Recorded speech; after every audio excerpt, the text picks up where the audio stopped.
Alright, sorry for the wait. I was kind of just making a cursed-ass team as I was letting people filter in. I think I'm just gonna end up doing the House of Spiders with just the BL guys hanging out for fun.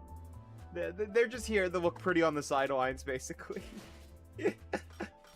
But yes, we are here. Hi, thank you for the hat pat. It's still there. Why is it still there? Why? What the fuck is that hand? Where is that from? That's from like my old one. Why is it still here?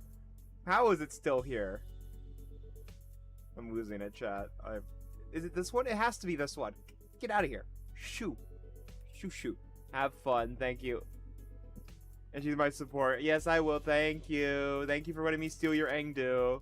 How is thinking? I'm doing great. Thank you for asking, Arrow. And thank you for the head pat. And Neon, thank you for reclaiming first. And Lana, thank you for letting me steal your character supports.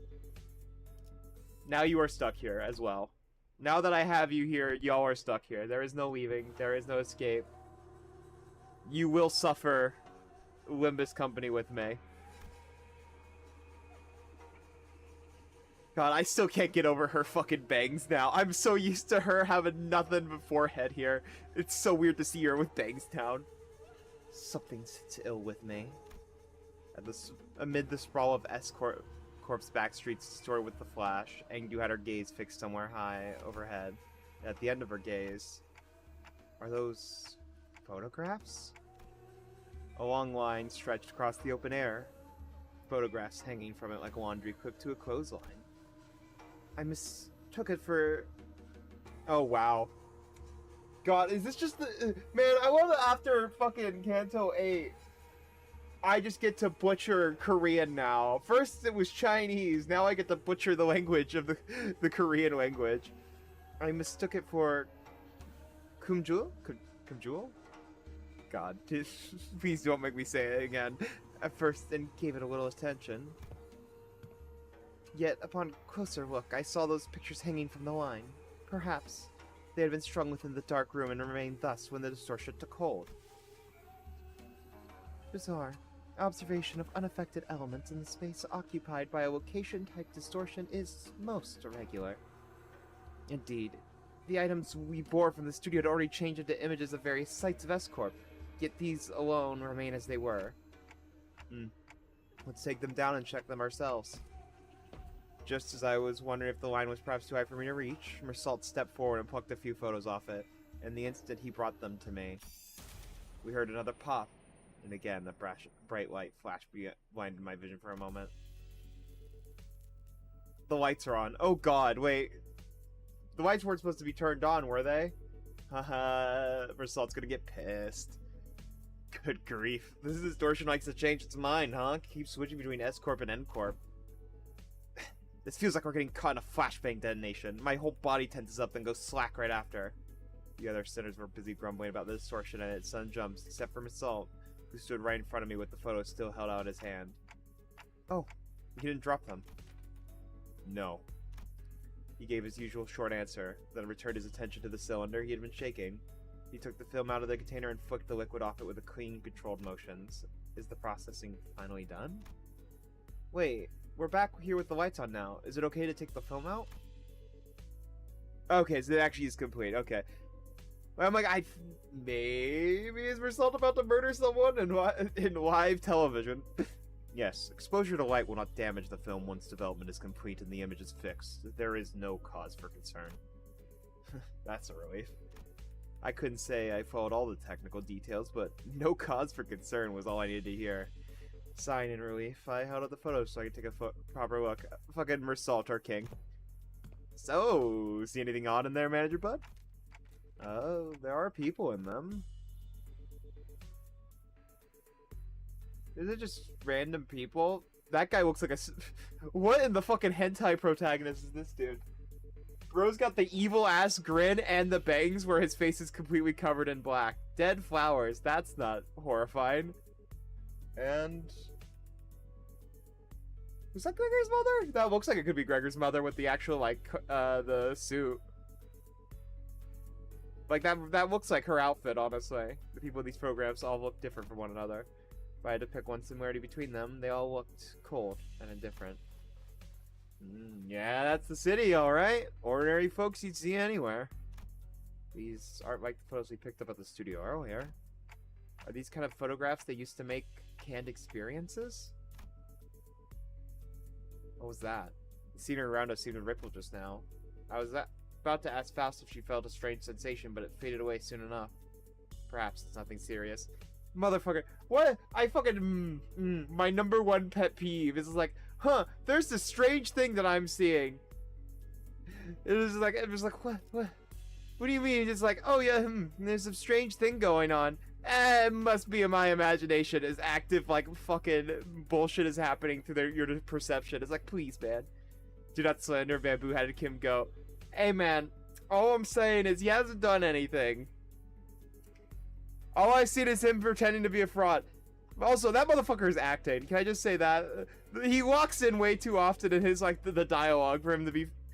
that motherfucker is acting like some bullshit. But I haven't seen anything, so I'm gonna call him a fraud still. Fraud until proven goat. Oh god. I have multiple Kim fans gunning after my head at this point. This is the second stream of me straight up saying this motherfucker's doing bullshit. Maybe it was another random vertigo? Is it even possible to get dizzy when I've got a clock for a head? No. Marcel must have noticed I was out of sorts for a moment, because he seemed to pause on purpose before answering my question. No? I thought you said the docugraphers take these photos to put into canned experiences. Siete la aura sus. Oh goddamn! Yeah, feel the aura. Raw ingredients for canned experiences are handled exclusively by the Grand Magasin This is French. Sisyphe? There is no known method for external parties to access them. Sisyphe... What? Oh, I think I've heard of it. Canned experiences, right? They're in high demand in other districts too. But the only brand stamped on them is Grand Magasin Sisyphe? Same name every time. I remember some of my classmates bragging about trying them whenever exam weeks came around. Never had one myself, though. I can't really explain it, but something about them just feels kind of... wrong? Also, motherfucker Mr. Anti-Prosthetics. Of course you don't like other people's memories in your head. It's that popular, huh? The unprocessed base contents of canned experience, known as Experience Better, is supplied to repropositioning factories, where docugraphers fine-tune the experience's details. Photographs are primarily used for that purpose. They can fine-tune experiences? An easier example for understanding would be to consider why docugraphers take pictures of subjects such as buildings. A purchaser may wish to experience living in a luxurious building that they could never afford. Another may wish to vent out impulses of violence by experiencing the burning of an expensive property. Demand for a haute couture canned experience is increasing by day. So that's why the photos from earlier were all fancy buildings. Yes, manager. Conversely, information concerning an ordinary experience that can be easily encountered in reality is in low demand. Then why photograph these residents at all? Also, I will say, why does he know so much? Now, he just seems... I get that he, like, experiences a lot, but it's really weird how well known he is of everything related to photographs, N-Corp, because he didn't even work for canned experiences, didn't he? And he also has the exact same gauntlets as the N-Corp guys. And something ain't adding up with Mersault over here. Perhaps these were not images harvested for their commodity value, but pure photography in and of itself. Mayhap they have captured for a desire to seize a vanishing instant through a lens. There are people who take photographs, knowing that it would cost an exorbitant sum. I have seen some before. Staggering amount of money just to take a single photo. That is, if they can even manage to find a photographer who'd take the risk and help them take the photo. I'm not so crass as to put a price on sentiment and nostalgia, but spending this much money on film rolls, what could have made the investment worth it? I'd say maybe this isn't just a matter of sentiments? Or memories, even. Weaving through the photographs, I quietly express my thoughts. Executive manager? I'm not exactly an authority on distortions, but I know they manifest through desires or emotions that become warped in bizarre ways. But everything the distortion has shown us so far back to S-Corp, that is, the S-Corp, from the past that only Kim and Engdu would have seen and remembered. These photos, though, they're completely untouched by the distortion. Doesn't that feel off? There must be a strong fixation at play here, strong enough to slip past even a distortion. And if that obsession is something that refuses to let these memories be influenced, I think our next step should be to look for the people in these photos. These photographs are the only undistorted, unaltered clues we have. Yeah, like, I guess that makes sense as well. Also, I feel like something with the distortions have to do with the N-Corp goons running around. They're going to be taking photographs that are sending you into these places. These motherfuckers are cooking something. I think I said that from, like, the moment we saw the trailer. I'm pretty sure N-Corp is just straight up going, "You distort now. Woe be upon you, Carmen." Dante says it would be advisable to locate the people shown in these photographs. Oh, good idea. Team leader did say that we'd accept input from the LCB with open arms. Hey, Engdu, can you help me get to the office catalog? We'll probably need to commission an office affiliated with the Seven Association. Let's look for one so we take the request right away. Evil ass Carmen Beam. Fucking, I'm just imagining this frick one Risk of Rain animation where some dude gets blasted by the fucking sun. Just, here comes the sun, do-do-do-do, here comes the, ah! He just fucking evaporates. Oh god. Can someone tell Ezra we're fine? I think I know where to find those people. Dante says one of the people shown in the photo has already been found. What? When? How?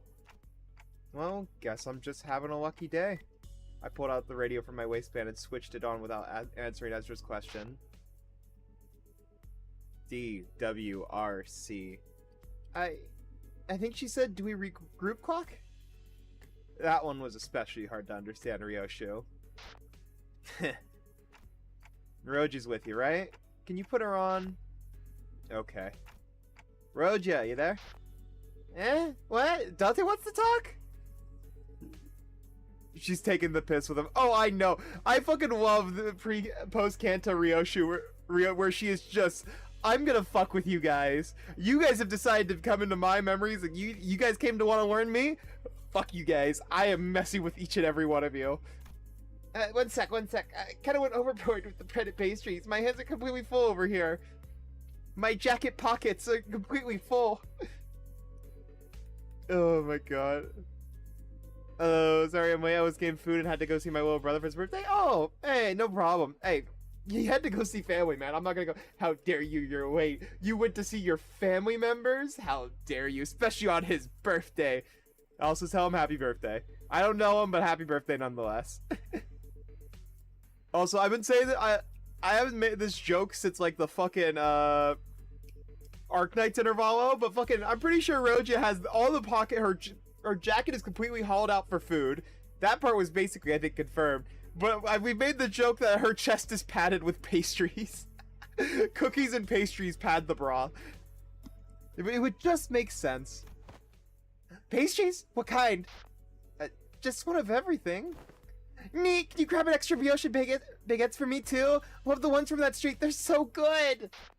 Hold on, I gotta readjust the pile if I wanna... Roja manifesting 900 mock to create a black hole to hold all that food. Licorice is the bra liner? No, those are the bra straps, Anarchy. The fucking bra straps are made out of licorice. Dude, I'm just fucking imagine I'm making a black hole in her pocket. I never thought I'd have to use this. Woe be upon you, black hole. And she just tosses at someone as just hundreds of bread come flying out as a fucking weapon. A weapon to surpass Papa John's. Just throw them on TF. They're packaged. Ryoshu, you can't treat food that way, Kay. Bakers have feelings too, you know. How do you think the baker would feel if they knew someone was treating their precious babies like trash? The scabbard is rattling again for no reason. Anyways, Dante, can you give me a second if you need me to fight? Just cram these into my pockets real quick. Just throw them on the floor. She's a little stupid. They're all a little stupid. We love them for.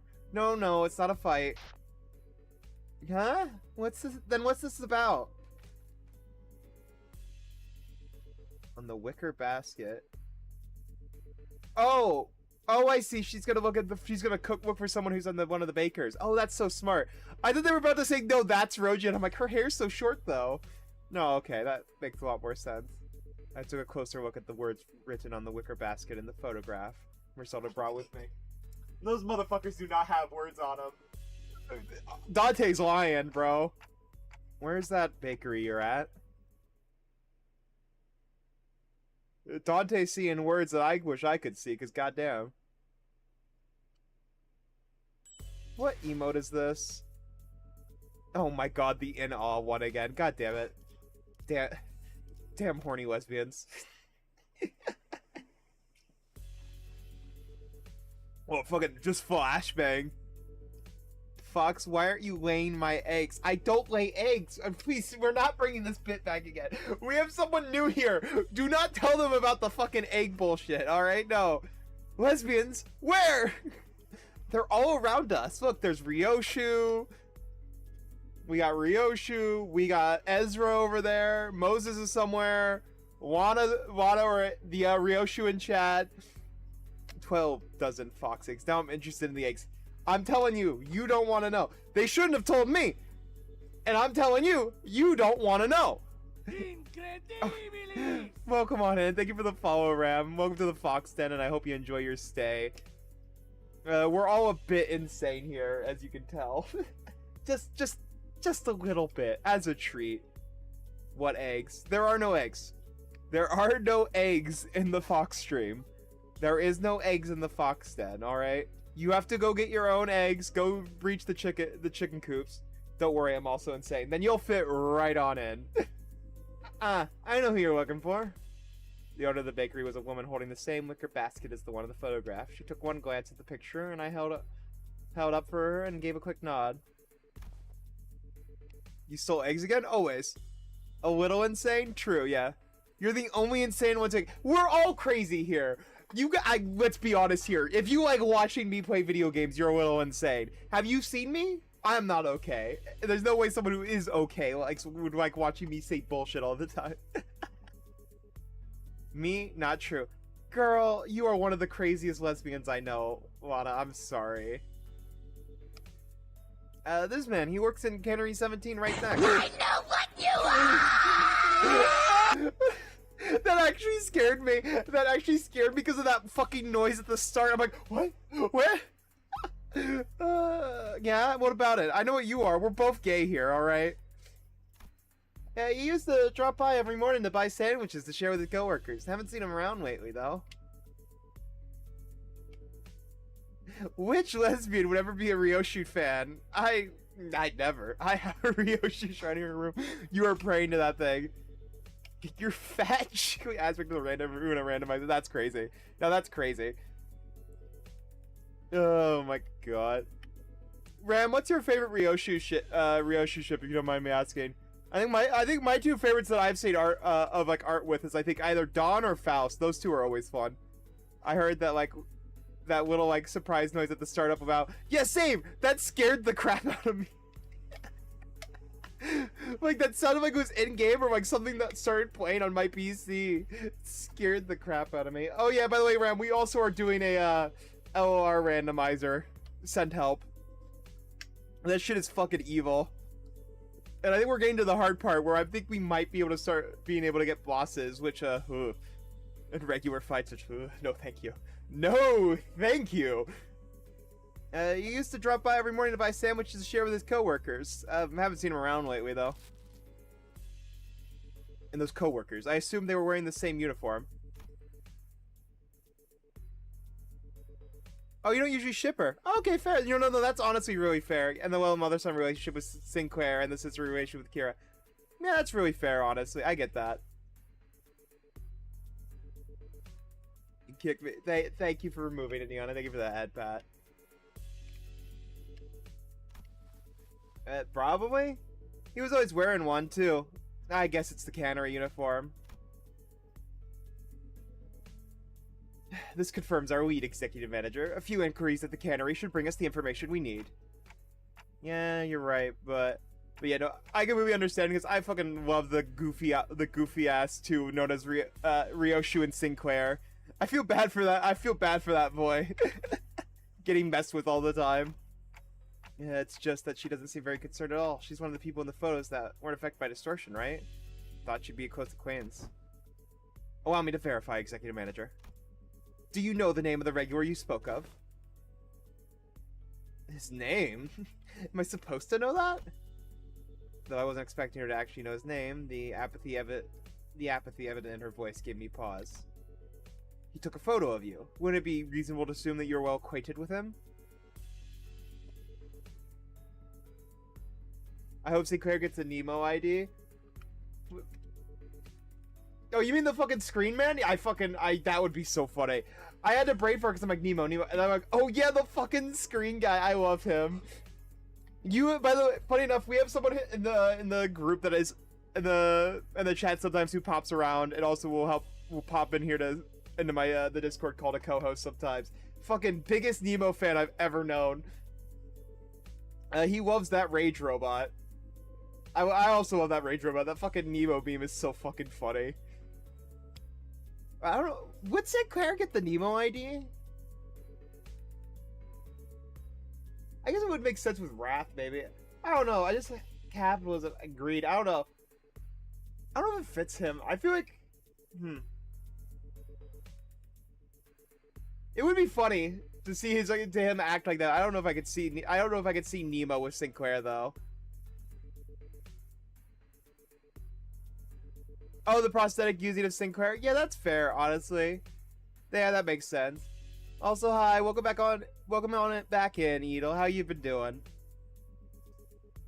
It's been a while, no? Cause yeah, it's been a while, hasn't it? Yeah, you've dropped by a couple times before. I remember that. You were the Roja? I think yeah, you were a fan of. Were you one of the big Roja fans? I'm pretty sure you're one of the big Roja fans. Oh yeah, Lonely, I'm sorry. Oh yes, by the way, how excited are we guys for the new IDs, by the way? Fucking we finally get Valentina and Lucio, by the way. It took so long, but they're finally here. The last ones. They kept getting delayed, and we finally have them. I was half expecting them to do some bullshit again, where like basically we would never get Walpurgis. Yeah, the toxic drunk and her poor son. You know, I have 400 shards of those two shoved up my arse since February. I have been hoarding pulls for those two. I threw like 30 pulls at this one because I had some saved up because also we're gonna get some from the event. So I just like went, fuck it, sure. And I managed to get Mersal and his ego. But luckily I should be able to pull for Valentina and Heathcliff. Thank God. I really hope I get them. Man, I have to grind for them now. Anarchy, you are going to hell. Get back into the mines. There is no escape. Oh, God. We're going back to fucking Kanto 2 with the miners. There is no Gregor to save you, though. We are just stuck in the mines forever. I will stream the Evade Demon solo run. I am so ready. I get that on a fucking spiritual level. Yeah, no, I get that. Honestly, that one's gonna be... based on how broken that evade is, Valencena's gonna be the funniest solo ID. Because I feel like just based on how her base kit works in the game and as a boss, there's no way her evade isn't gonna be crazy. I want Walpurgis. Same.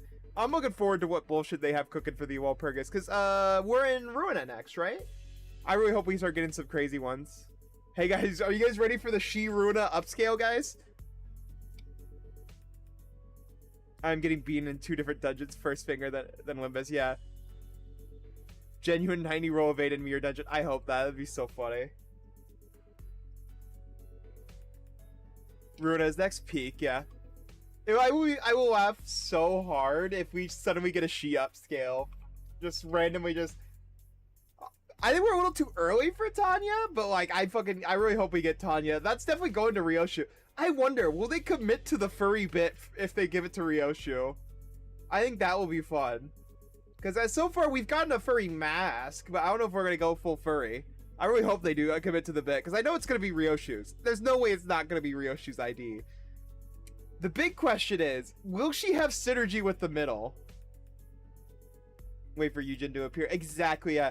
If we get Yujin's, that is going to be the fucking Mersault Blade Lineage upscale version, is if we get that. Tanya will upscale Envy Res even further. Bro, if she hits somebody with a fucking black hole, I'm going to laugh so hard. So I think, did she leave the middle? We might get another House of Spiders Ryoshu with Tanya. Because knowing that she was like a solo fight in Runa, it would be really funny if she just kills the middle members. She just pulls a House of Spiders and go, nah, straight hands, throw them. I think one of my Tanya is one of my favorite fights from Library of Runa, because I legit went, alright, you know what? Fuck it, straight hands. I put her against Red Miss Gebra in a 1v1. That shit was so much fun, man.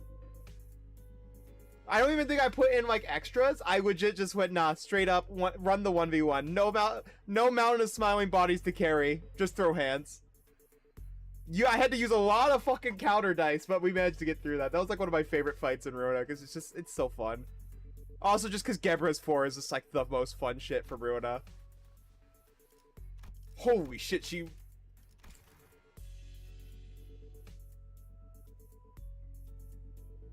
I quick keep because as Envy Res despite being a former middle member. I can't see why Tanya would not to have Envy Res.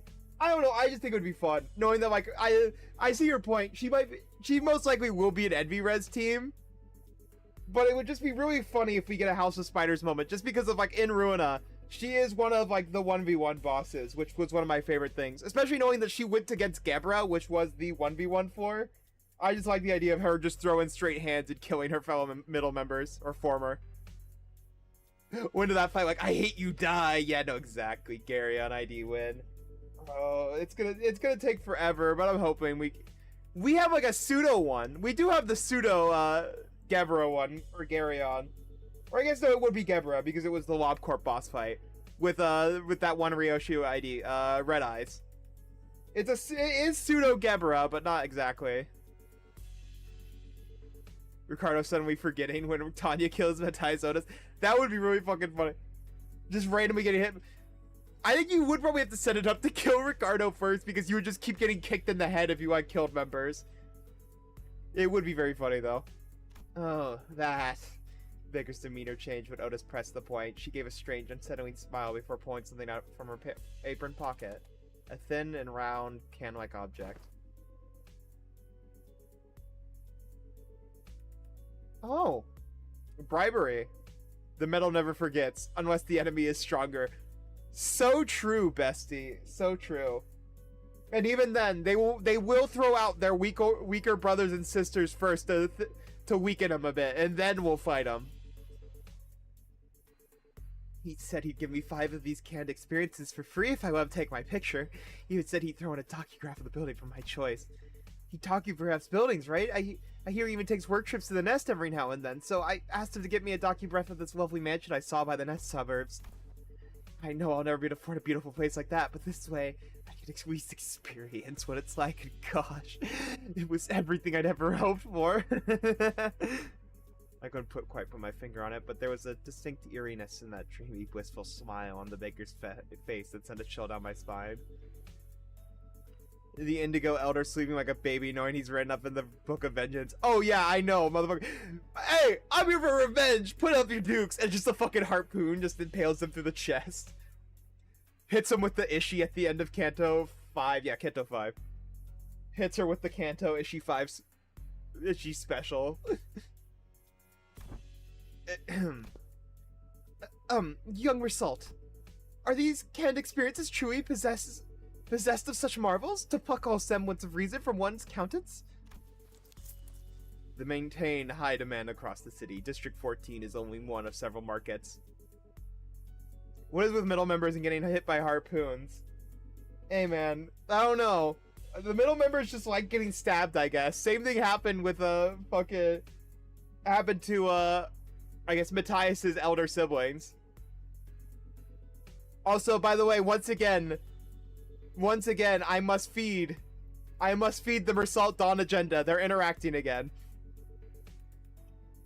Also, I'm a big Miradon fan. I very much like these two's dynamic. Also, for the fact of they are both so heavily contrasting and parallel that I do very much like the ship for that reason. Because they both are... this is a crack theory of mine. I might be fucking wrong in Kanto 10 and I will bite my tongue. But the fact that, like, Mersault has every single character where he is putting up an act in some way or another. You have Lei Hang, where he's pretending to be a Thumb member despite being a Pinky member. He has Kim, which in this Kanto, Kim is clearly putting on a motherfucking act. The middle member, the middle ID, where he like says, "I don't," like he basically says to the camera, "I don't fit in here." Yet he does the job better than like most of the other motherfuckers there, you know? You have Cassetti, where he's trying to put on the act of a great prince kind of thing, and that like had a breakdown. You got the Sick Association one, where he's that guy who pretended to be honorable and then ended up being a really big piece of crap, basically. His other N-Corp ID, you know, Grosshammer, where that guy has prosthetics on his face healing him, you know? You have the Mersault Hornet, where he pretended to be a IDG, I don't give a fucker, pretty much. Like, he just acts like he doesn't care, and then he basically has a breakdown talking to the Hornet. Like, I know what you are, man. You ain't slick. You ain't slick, man. You got some things going on there. Like, I'm 99% sure he's putting on an act. He's gonna be so chalant in his Kanto. It's gonna be so much fun. I'm looking forward to it.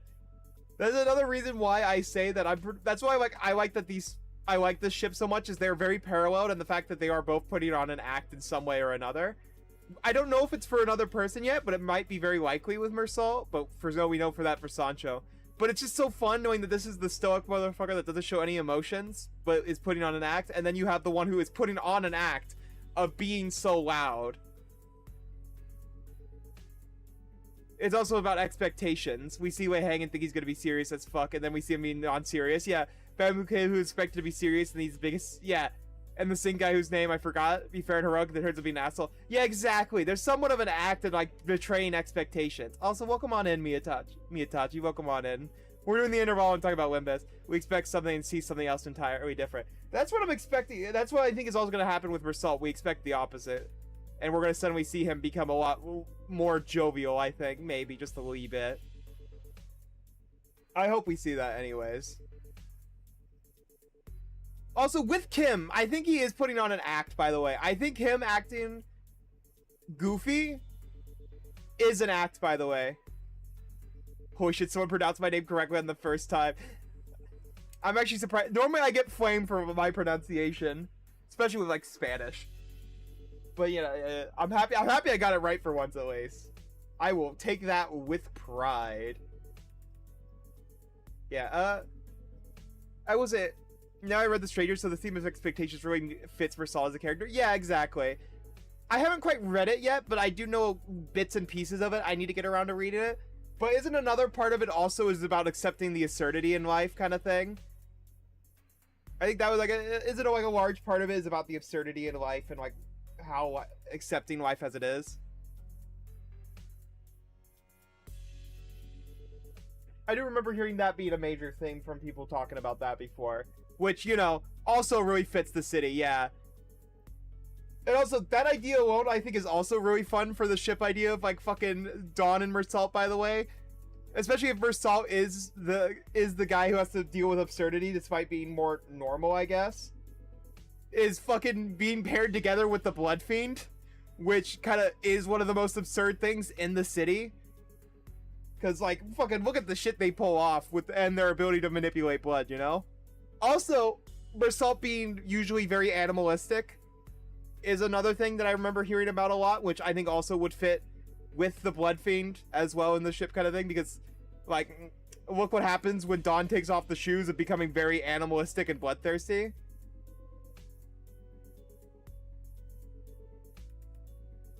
But what I'm pointing out is something everybody expects of the Mersault when he isn't that. Oh, yeah, no, I get what you're saying completely, which is why I'm saying, like, I'm expecting Mersault to become maybe a bit more, like, maybe is less serious, and this is just, like, was his way of... I don't know, I think it's very interesting. I think that there's gonna be something about his personality changing a lot. Because you see, well, like kind of like on the note of expectations of base characters, you look at Mersault, you're gonna think he's a very serious by the book kind of guy. I feel like he is gonna become more I guess less stoic. He's probably still gonna be a bit stoic. I hope he doesn't lose everything about that character, but I hope that he does have a bit more to him. Because especially like we've seen it with Sinclair, yeah, more motive. That's the right word. Thank you. Especially because like you've seen bits and pieces of it. Do you remember what he does to Sinclair in Springtime? I think that was like one of my favorite things of the Springtime Intervalo. Like that's one of the things that I always remember is him mocking Sinclair and the noises he makes mocking Sinclair. That shit is so good. It's so much fun. I'm hoping we get more of that Mersault after Canto 10. That's like my biggest dreams of like that with the Mersault Canto.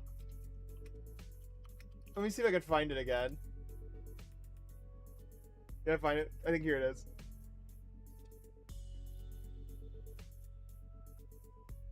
Oh wait, there's no audio for it yet. God, I need that Intervalo now. I need that Intervalo voice now. The fucking excuse me, Dante. I'm sorry to have to ask you this. I need to hear that in his voice.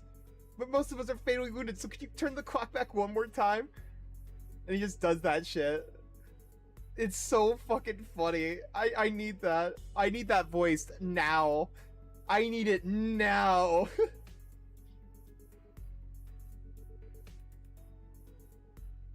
It's so good. It's like, damn.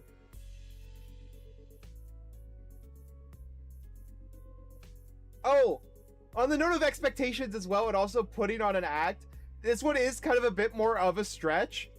But he's Heathcliff's boss, remember? Of the bunnies? The dead rabbits? Mersault is Heathcliff's boss. Which we got in this canto, by the way. Was that he was a goofy motherfucker that also basically had a sixth sense.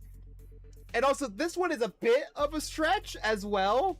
He is someone who was put... It is a bit of a stretch that his association and the only interactions we ever see of Mersault's boss is Wild Hunt Heathcliff putting on an act of him. So I know I'm reaching a bit. So I think that putting on an act is going to be a bit... I think expectations, I absolutely see the expectations, but I think also putting on an act is going to be something. Because like it's happening so often. Like that one, the dead rabbits is a bit of a stretch though, but it's just like it's right there. The fact that our only interaction with Heathcliff's boss is another version of Heathcliff acting like the boss. Like he has to have been good at putting on an act that Heathcliff couldn't even like put it together, you know?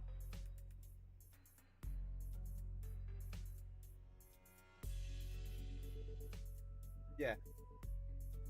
I might just be seeing things. I'm seeing the red strings that don't exist, basically. Anyways, we will get back on the interval now. We've been yapping for like, I think we've been stuck on this chapter for like 15, 20 minutes. I'm sorry, I really just like yapping about Limbus because like my favorite thing about this game is the storytelling and the themes. Combat, it could be hit or miss, especially with the more recent stuff been going on, especially with the amount of Unbreakable spam. But like, yeah, the story and themes are like my favorite thing. I need to get actually into like reading more of the books.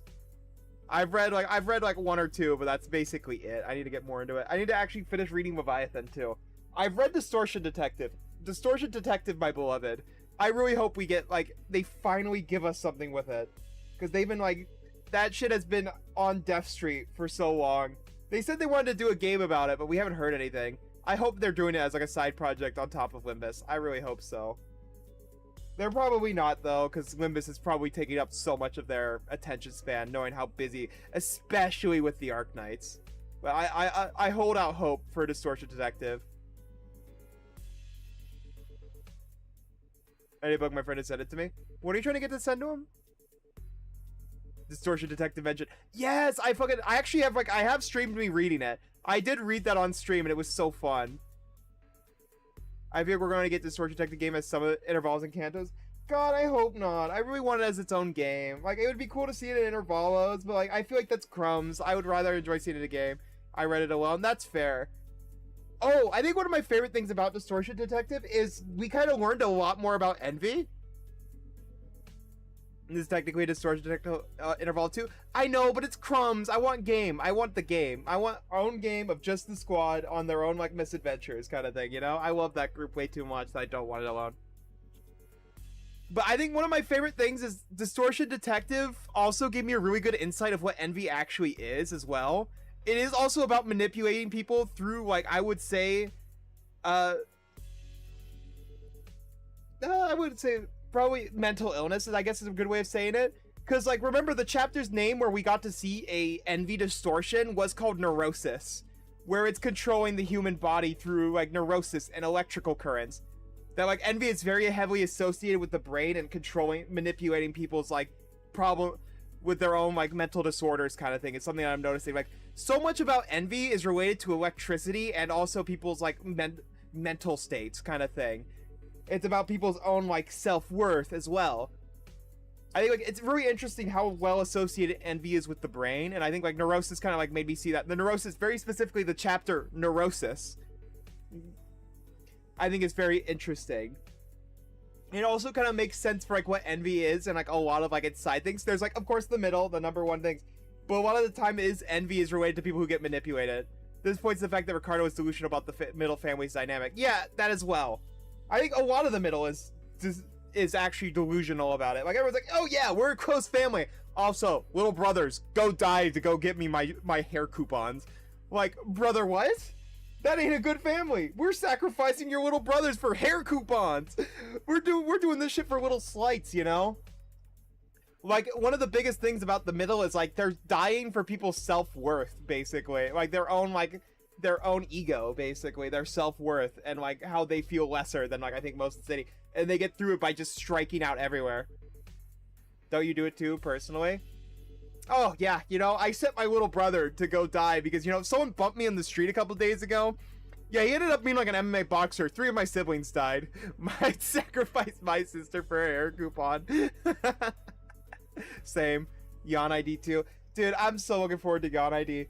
Also, I fucking love that with the Yawn, with Yawn, and also specifically with Sora, that, like, we now know that the Index Gods probably have something to do with those claws, and I think it's gonna be really interesting. We're close family, the Leviathan-shaped hole in the little sibling's body. Yeah, no, basically. And also, I have said this, by the way, House of Spiders, they got kicked out because they were way too one note about following the rules of their finger.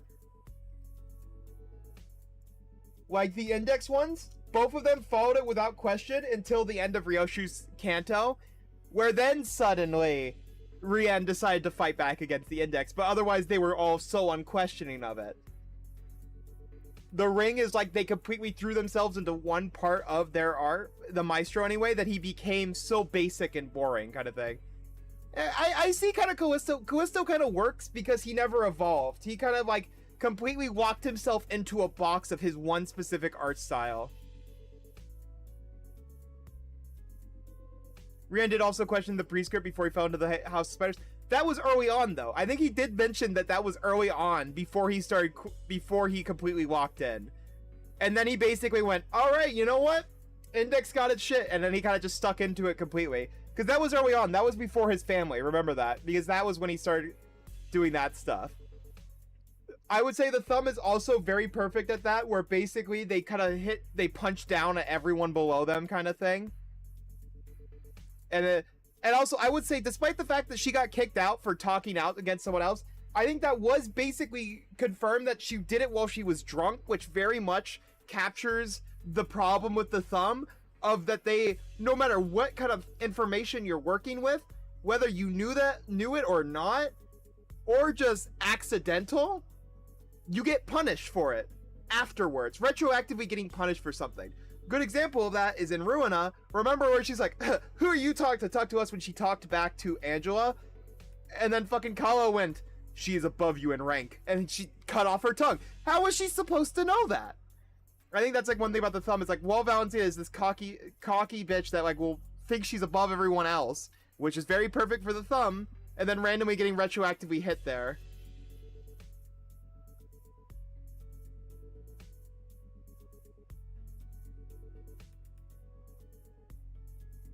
Lucio, you useless little shit, Valentina after Lucio gets got defeated by. Yeah, exactly. Yeah, no. Oh, no. I know that, like, Rien started breaking it in the Kanto later on. But, like, I would say the best example of that is Rien was very much affected by the Golden Bows and the actions we took in the Kanto. He was the only one to, like, actually change. Like, he actually started to act against the prescript, especially at the end of the Kanto 9 fight, basically. But, if you look at Ryansong, he was perfectly... That motherfucker was the #1 op kind of thing. After locking in. Yeah, exactly. That's what I'm saying. It's like, yeah, Rien was locked in, and then he broke it in Kanto 9 due to his love for Ryoshu.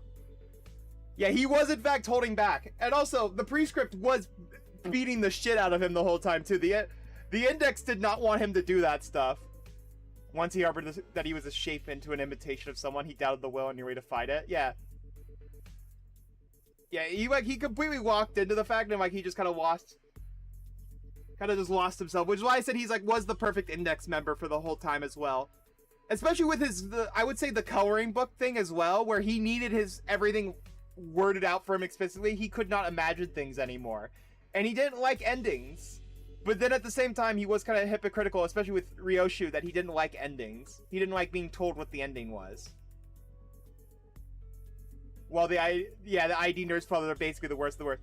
Yeah, they also are perfectly show their finger. They're all cruel. They're all the horrible things of the fingers turned to 11, and they get punished for it. I think that's the interesting thing about the House of Spiders is they are so perfectly in tuned to, like, the problems with subscribing to the mentalities of the fingers that they had to be kicked out.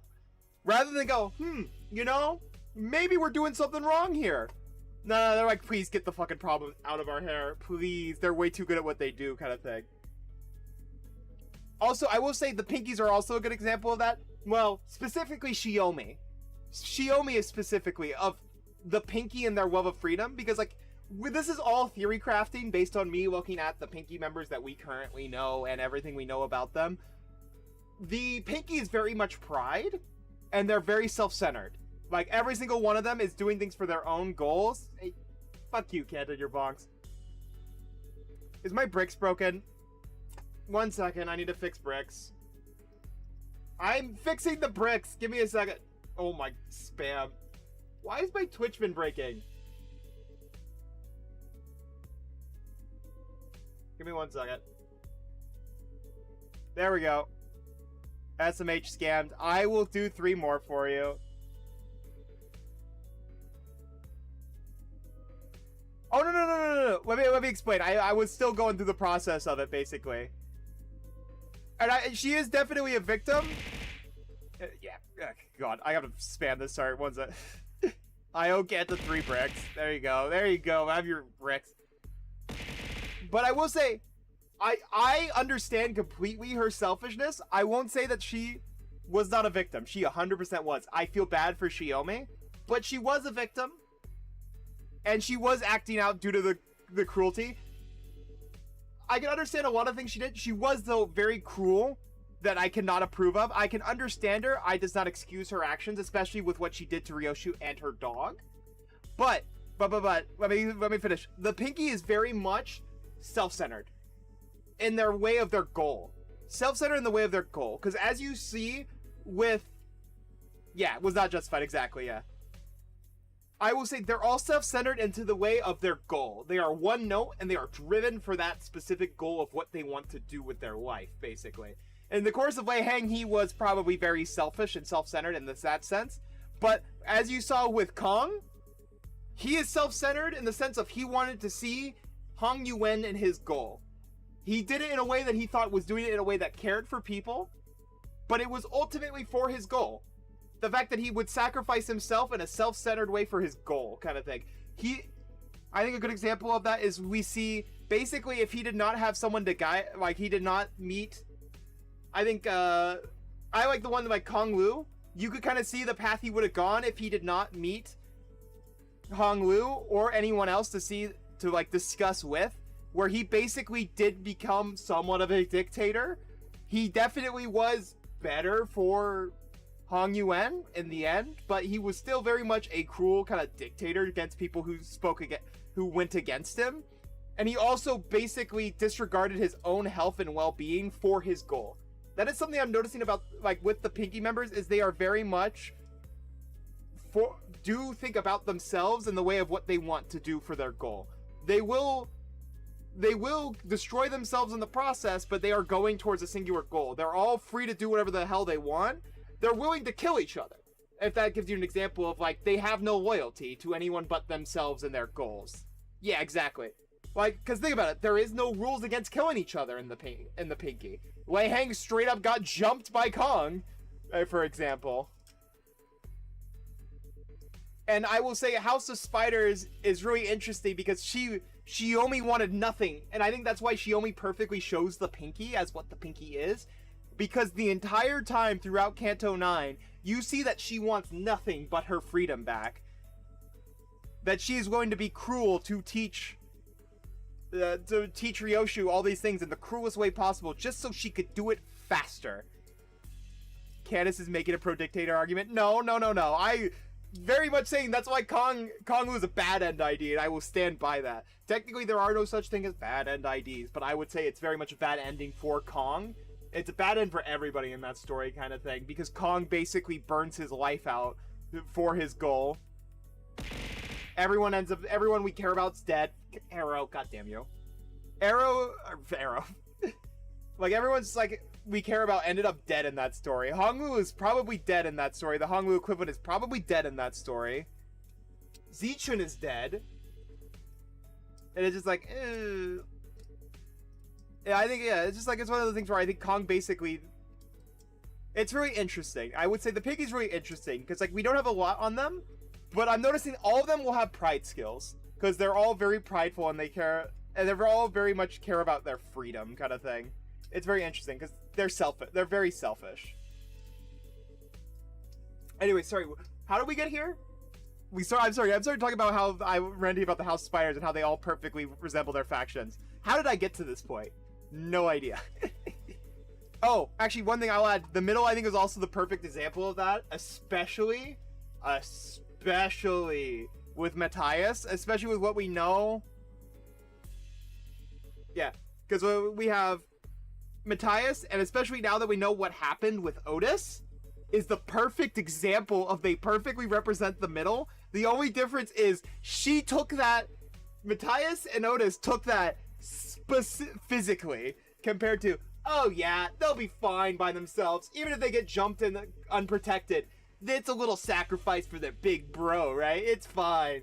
And he's like, damn, we're having a hard fight, and I really want that sword. That's a little sacrifice for their sibling, right? And it's just like, and that's what got them in trouble, is literally the fact that they sacrifice somebody for a sibling, basically.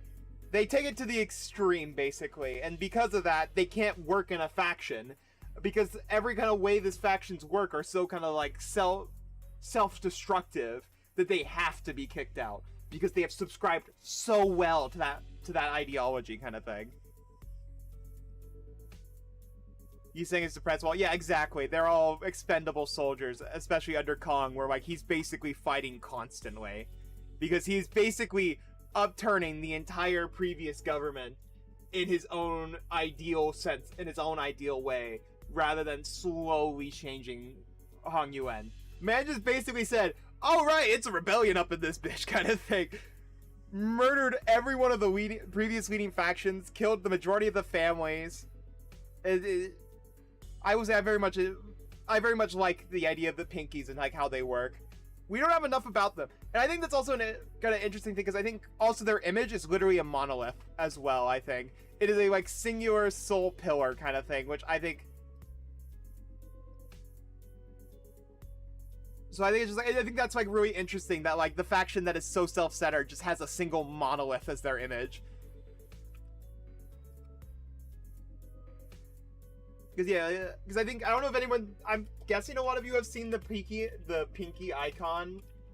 Because I think that one showed up thanks to the Ryoshu ID. But it's literally just a singular, like, monolith by itself. with no extra details other than I think feathers. Like everything else has something else on top of that. Like they have the thumb holding the gun. Yeah, they have like the thumb is holding a gun. The index has the crescent moon. The middle finger has its fist driven through a skull. The index is showing artwork. Meanwhile, the pinky is just the pinky. It's a constellation and it has feathers on it. That's all there is to it. Which I feel like are the most like freedom iconography possible kind of thing. Because like it's like wings, which are for flight, and constellations, which are known for traveling. You're here to not break your streak. Fair enough. Time to die. Yes, take it easy, Mario. Thanks for dropping on in, man. More fun with the Frenchie. True. Yeah, no, I think it's very interesting in that like kind of just the mythology of like they are like the only faction that doesn't seem to have too much other than a single monolith to themselves. Though I can't wait for me to be completely wrong, and you guys can look these streams up later and make fun of me for it if I am like completely off and the pinkies end up do some random insanity suddenly. But you know what? We will have to find out when that happens. For now, these are my crackpot theories that I think are supported by the text somewhat. I might be wrong though. We'll see. Thank you for coming to my TED Talk. I will get back to the interval. Remember how I said that we were spending too long on this, and then I proceeded to spend another 12 minutes on House of Spiders? I'm sorry. Oh my god. They maintain high demand across City District 14. It is only one of several markets. Dost thou mean that those who indulge in can experience may experience venturing on an expedition to the Great Lake and bungee jumping off the summit of the skyscraper yonder as they remain seated where they are? They may, however. Oh, a magic can, allowing one to pursue any dream the heart may conceive. Verily, I confess my own soul is very much tempted. It differs from pursuing a dream. Oh, Mersault is pissed. Have we seen this sprite before? I can't think of a sprite where Mersault genuinely looks this pissed. I think we may have seen it a little bit in this canto. Yeah, no, he's getting talked over. Yeah, no. Oh, God. Yeah, he is pissed. He's getting talked over by Don Quixote the Dreamer right now. That is a completely new sprite? Okay, I'm not crazy. Oh, boy. So, alright, also, I'm seeing something already with canned experience, by the way. I'm pretty sure Mersault's thing is about chasing your dreams. I think, yeah, no, once again, on the note of parallels of Don Quixote, by the way. Because this is very much about sloth. The canned experiences are about not chasing your dreams. It's about being happy, just seeing the experience. Not living it for that. Yeah, Mersault hates them. That's exactly what I'm seeing. I'm seeing something about it is very much about Mersault, which is very interesting because his ego is about chaining himself down with somebody else. Then to see him hate this canned experience. Oh, I really hope the new ego is about him breaking chains. Maybe that'll be interesting. But yeah, no, I'm seeing that like he's very much pissed that it's not about chasing a dream. This is very much commenting about like. I would say it's also very similar to, like, people being happy living through TV shows and celebrities living all these cool lives, and all the while you only see it through TV and being happy just to see the experience, which is similar to what canned experiences versus actually pursuing those dreams and experiences for themselves. Yeah, I would agree with that. You gotta live in the moment instead of living in a dream. Why in dream? Yeah, that's what I'm seeing, basically. This is, like, getting very similar to somewhat of the Matrix, where are you happy living a perfect, happy life, but you won't be able to actually change anything, and it's all just kind of a dream kind of thing. It's somewhat similar to that, is what I'm noticing. It's very interesting to me. So and also, once again, noted the parallel between these two, basically, her chasing after a dream, and Mersault, and these canned experiences hiding from a dream kind of thing, right? Keeping you away from chasing that dream. Mass-produced canned experiences are made from base experience matter mixed with various modified information. The resulting end product enables intense stimulation through altered memory. Therefore, it is unlike the dream as expressed by Don Quixote. A piece of memory refined among the numerous processing stages of the cannery's production lines is not equivalent to genuine experience. meaning the usage of experience in our previous statement must be amended. Yeah, no, very much a different... It's very much just... It's watered down, it's cleaned up, it's just boring. There's nothing special to it. It's consumerized experience of someone's life to make you kind of just complacent. Memories altered for intense stimulation. That does sound quite shady. My feeling when I get promising healthy high school students hooked on canned experience. Exactly. You will not chase your dreams. You will not become a scientist. You will live through canned experiences of solving horrible diseases. It's less hard work, right, guys? Why would you want to do that? It's so much more hard work. Why not just do that when you could just get hooked on this canned experience instead? How dost this cast a shade upon the boons granted by the can? Adventures and tales are forsooth inclined towards a little grandeur. It's because the memories provided by canned experiences are extremely vivid. Statistics have shown that users of cans interpret them as authentic experience and become dependent on them. Yeah, also this is getting into a drug metaphor really quickly, by the way. This is very much getting to a drug metaphor. A possible cause of the formation and dependence patterns is that canned experiences allows one to feel as though they have achieved a dream. That is, in reality, impossible. Which also means more money for N Corp. Exactly. Art thou implying that the users are made content with devouring forged dreams stored in instant-use cans? Yep. Yep, this is a drug metaphor. Worse still, the user may no longer strive to chase the dreams in the waking world.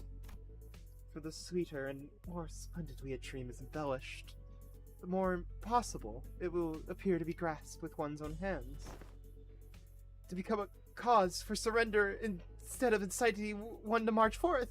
Verily, doth it not annul the significance of dreaming itself, if the resultant dream resolveth not the spirit to gallop towards it? Yeah, it's straight up as a drug metaphor. Yeah, no. Oh, God. Whether the annulus is significant, I cannot know. But they sell well. So, how much will you be buying? By what? You came barging in here with all these questions and I was patient enough to answer them politely, wasn't I? Don't you think you owe me a sale or two? You're not about to leave without buying a single loaf after crowding up my bakery and scaring off my customers, are you? Her case was on point. Actually, with our whole group gathered around, the passerbyers gave us a wide berth and harried on, whispering amongst themselves. Nobody was about to come in and buy bread like that. Come on, lady. I practically cleared your shelf already, didn't I? You did? Where the hell are you keeping all that, then? Do you even got to ask? Of course I had some already, and the rest is safely tucked in my coat pocket so we can all share later. They really remind me of the brain dances from the Cyberpunk universe. Oh yeah, that's exactly what it is. It is very similar to that. Like, that's why I brought up the Matrix. This is like very much Cyberpunk, and like this is very much something that is very heavily talked about in like Cyberpunk media and stuff like that. Because it's also very much compared to media as well. Think about the amount of people who are like, I'm just fine watching it on TV. I don't want to experience it myself, you know? That seems like hard work. Why would I ever want to go like skydiving? Stuff like that, for example. TV also very much kind of drugs and TV are very much similar to that kind of thing. Think about I think a good example of that is being addicted to like YouTube Shorts. Like think about it, you're like, oh, but like think of all this dopamine I'm getting instead of like getting out of bed. I know it's not good for me, but like this feels so good. Why would I want to get up from bed and I got all these YouTube Shorts in front of me, you know? But yeah, that's why like it's like very common in Cyberpunk. Why are we even bothering? We're a Limbus company. What are they gonna do? Call the cops? Cuts to fucking cuts back to Kanto 4 when they in fact did call the cops on us. So you ate some. You already ate some. Let's buy a little more. It's true we scared off the other customers. One taboo hunter is all it takes. Fucking Vespa jump scare. I just immediately hear the fucking Prower sound bite. Oh god, fucking Vespa. The Vespa Distortion Detective was a fucking demon. And a good thing he's on our side now is all I can say. Understood. Given that the expenses made to facilitate this operation, the lack of prior budgeting should not pose a problem. Fucking, I just imagine hearing Siegfried's music again from Kanto 4. Oh my god, is that the illustrious Siegfried? I'm your biggest... Boom, turned into a fucking red mist. I'm not getting scared of someone named after a scooter. Hey man, that man has a spear of Odin. You're on your own. I'm not associated. I'm not associated with that man. We would not have survived that House of Spiders raid without Vespa. We wouldn't have survived that House of Spiders raid without fucking Vergilius? With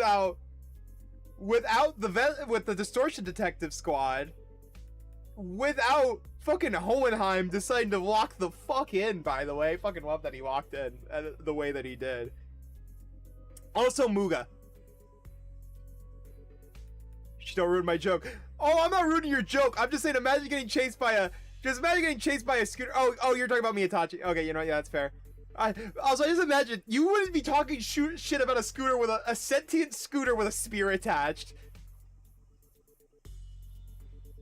Saying we wouldn't stretch without Vespa is a stretch. I would say without all of the fucking color fixers, we would screwed. I think without one of them, we would have been fucked. We might have survived. People might have survived the raid, maybe, but we would have lost the journey, which is one of the major parts of Limbus Company. We would have become one of the failed mirror worlds, like a lot of the other Fausts who are trying to make those trees. So sure, some of us may have lived, some of you may have died, but some of us may live. The world would have been plunged. I think, funny enough, you might even be able to argue that Sinclair might be, that future Sinclair might be maybe a future where we didn't succeed in the House of Spiders, or even a future fight where we don't succeed in the journey. Someone leaves us, someone others. Well, no, that's what I'm saying. The loss would be greater in the fact that we would have lost everything. The journey would have been over. Sure, people would have gone back to their lives, but the hope of Limbus Company, and very much the hope of what we're doing with the light, would have been failed. So yeah, we would have survived, but just like everything would be lost. This entire journey would have been for nothing. All the suffering, all the heartbreak, everything that's happened. Everyone who's died would have become pointless. So I would say Vespa was very important for that journey. Also, hi, welcome back in, Tremis. How you doing, buddy? It's been a while, hasn't it?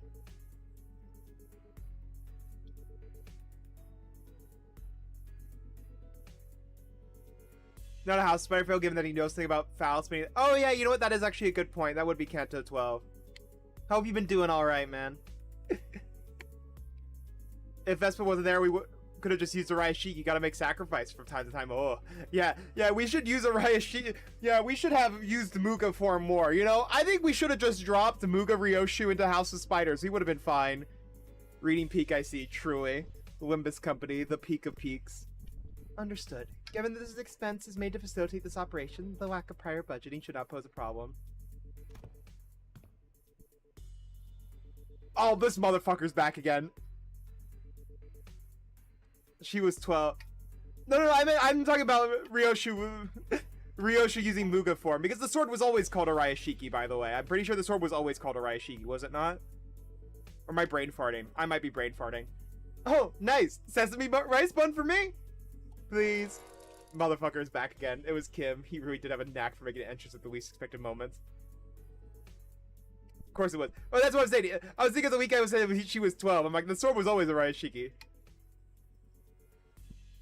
Hey, mister! Where have you been this whole time?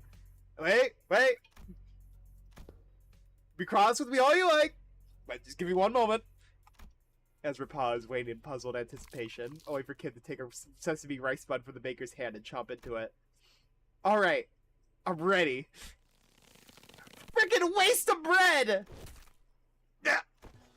Ezra's angry fist drove straight into Kim's solar plexus, folding him to the ground like a crumpled sack of potatoes as he rolled away. At this rate, the owner might start charging us for the whole bakery next. Roof it all. Best get away from here.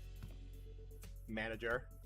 Result approached me as we walked down the street, with Ezra and Kim still squabbling behind us. He was holding a roll of something brown and tightly coiled. I have completed the development of the film, per your instruction. Oh, so this was the film and the canister is shaking. Do I just unroll it? Yeah, okay, you are trying to fuck... why am I getting gaslit? Why am I always a part of the getting gaslit foundation? Bamboo added Kim could claim me. Bro, man. I feel like, man, he has such a chopped haircut. It's the face, man. He's looking as good. That man is so chopped, hair-wise. His hair is so bad. He looks so chopped in that one. He's got a pretty face. That's about it. He's a motherfucker. You know that? Hold it up against the sun or other sources of light. As it is a reversal film, this should be visible as though it were from photographed. Kim is the GOAT. He's looking like a fraud right now, but I'm 90% sure he's putting on an act. By the way, I'm pretty sure he's pulling like a somewhat of a Vash situation where he's trying to act like he is not trying to act like his normal self. He's putting on an act kind of thing. But in the case of Vash, that's what Vash truly wanted to be, while Kim is trying to run from the past, is what I'm seeing. Because during the Engdu dialogue earlier, he did lock the fuck in a couple times. Like, it's weird. I don't think he's purely like this humor guy. I think he is trying to put on an act to run from his failures and how he feels about them, kind of thing. Did you just call my goat chopped? He's chopped. I'm sorry. Look at that haircut, bro. That haircut is so bad, man. He's pretty much Jintoki from Gintama. Is Jintoki similar to what I'm describing, basically? Because I've never actually watched Gintama. I know that motherfucker's goofy. Because that's the white-haired guy, right? In your MIO? I hate it. I guess that's just the me thing, then. I know a couple people were calling him Chop, so I'm not crazy. Better than a certain color fix. You're right about that one.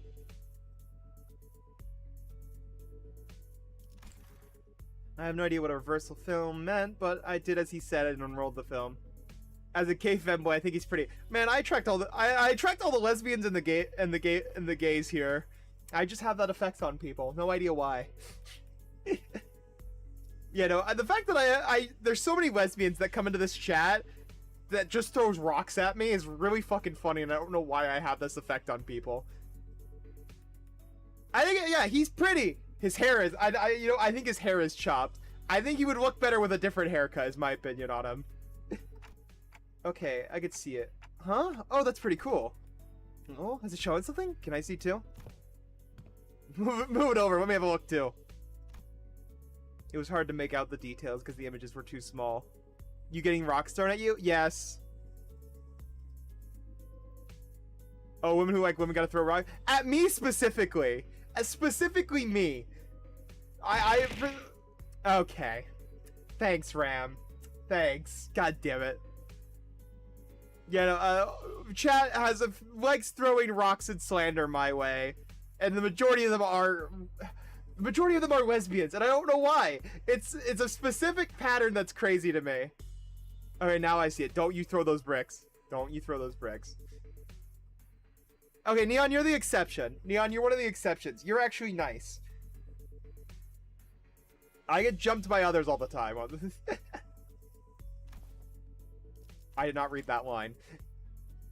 It was hard to make out the details because the images were too small, but I could still tell the strips were packed with almost identical pictures.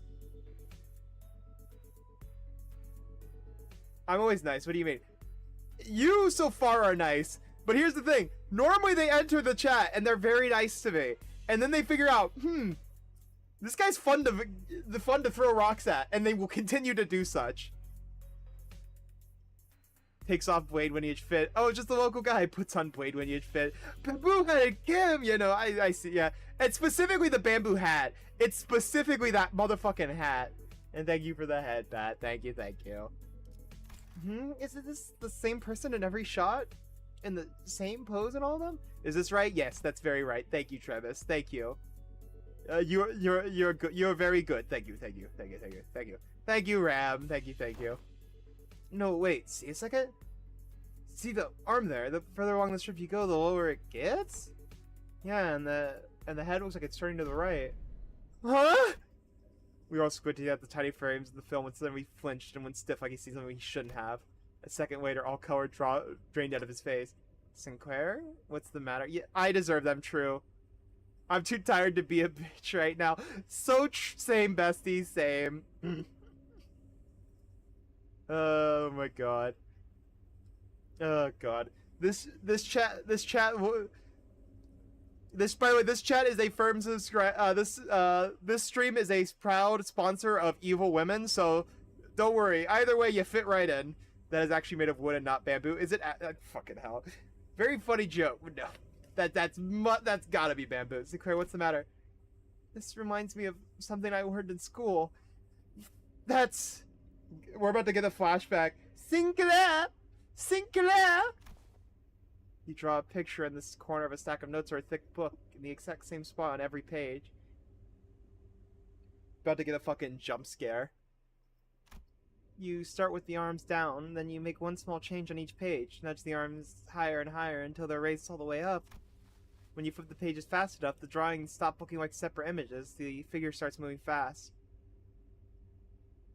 Remember that. It'll be important. Correct. Just like Kim. Funny enough, I've said that for the longest time that people will throw rocks at me. And then I fucking saw Kim's just like, oh yeah, throw rocks at people. It's great. The class was called Introduction to Motion Pictures. Why is Sinclair so scared of motion pictures? I remember the teacher saying that the video footage we watch are all made the same way. The hide from heaven's gaze, this hat I wore. Are you saying that this is... It's a continuous sequence of still images. The arrangement of the frames suggests that this film strip is highly likely to constitute footage, a violation of N-Corp's taboo. Oh, lovely. Also, now I understand why. Also, I think the funniest part about this intervalo is that they have to explain all the stuff about film because we are in a generation where 90% of the people of this generation does not know what camera films used to be like. So it fits in universe for the universe they made, but it also works really well for the fact that nobody knows what 90% of this shit does, other than, oh, I think I saw that in animation when I was 3. Heaven in the interval. I mean, we thought Ultra Kill. You know what? Of course the gay femboy thinks of Ultra Kill. The jokes write themselves, chat. I'm about to be hit. Don't kill me, please, Elite. Don't kill me, don't kill me. Oh, God. And we're about to get chased by a taboo hunter now, huh? See, I live with retro technology? Oh, same, Ram. I'm in the same boat as you. I know about this stuff. Also helps that, like, all my siblings are, like, way older than me. My oldest sibling is, like, 47, and I'm 23. A small age gap amongst my family. My closest sibling is 8 years older than me. My dad is in his 60s. So, like, I grew up with old tech. I fucking watched black and white movies as a kid. Actually, these guys are background. I don't know why I'm doing it. By the way, we are doing a House of Spiders team. That kind of just turns into somewhat of a poise team. Doxit cancel. What'd I do? What'd I do? That's crazy. That's wow. Yeah, no, yeah, no. By the way, I have no full siblings. They're all half siblings, if that makes it more understandable. Basically, 2 families had their kids. My parents met, had me. Everyone's half sibling. No, I don't have a Blade lineage team. I only have the Double O's and Resolve.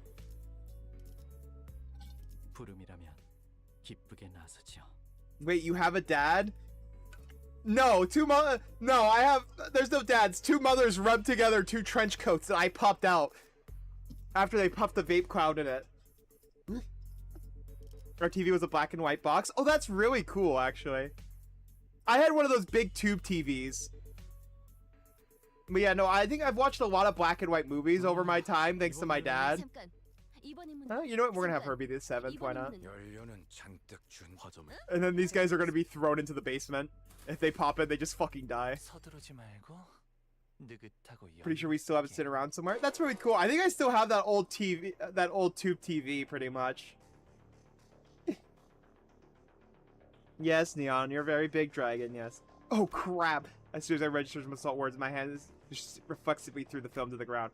Are we okay? We might have just broken a taboo.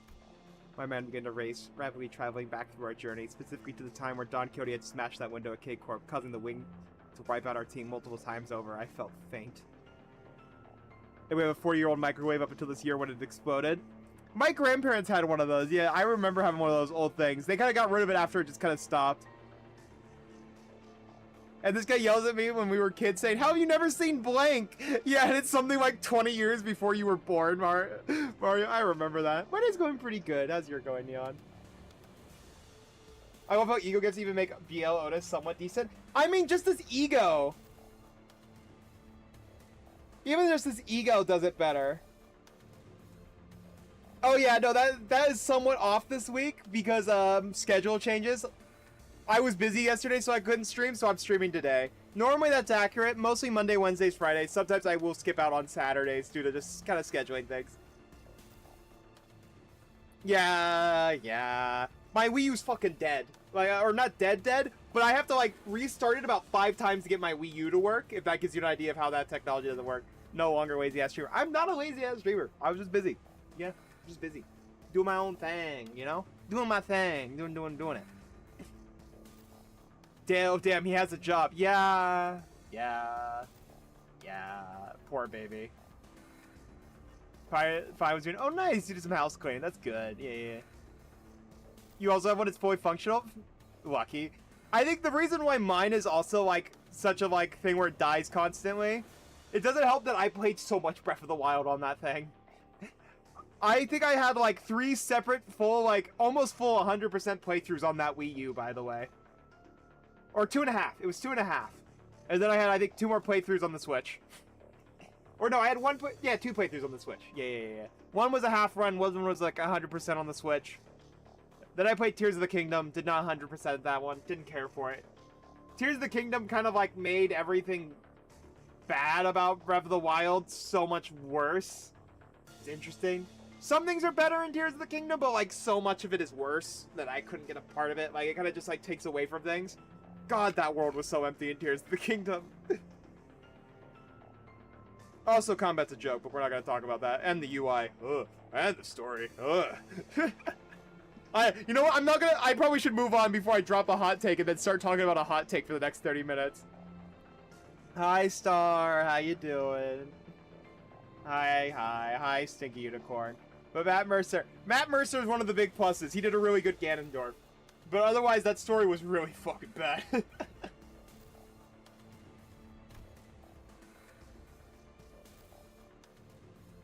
Oh, you played the Shadows of... I played a bit of it, but I never played that much of it, honestly. We do 360? I had to we figured out how to revive my 360. We towel-teched my 360 so it was alive. And I think at some point I got someone else's Xbox. Funny enough, they gave it to me, so I have 2 Xbox 360s, by the way. Like, we have no idea where the family's Wii went. I have no idea who took it or what family member did what with it. But, like, the original Wii we had just fucking disappeared. She does not smell like flowers, I can promise you that. All the old consoles I have a PlayStation 2, I have a PlayStation 3, Xbox 360. At one point, I was able to play on a friend's old, just original Xbox, which was fun. My old laptop reached 110 Celsius one, it still works. Same, bestie! I had an Xbox where my fan shitted out on me, basically. So I only had, instead of 2 fans on a gaming laptop, I had 1 fan. I had to learn how to use throttle stop to, like, undervolt it, and also make sure the CPU would forcefully stay below a certain temperature threshold. It still works, by the way. My sister uses it. That shit got passed down to my sister because she needed one for college. And luckily I set up all the throttle stop stuff for her, so like it still works just fine. She just has to make sure not to put that shit on a couch ever, or that thing will probably overheat. Like, by the way, that laptop with 1 fan, I was able to play Ark Survival Evolved on still, by the way. That shit was hilarious.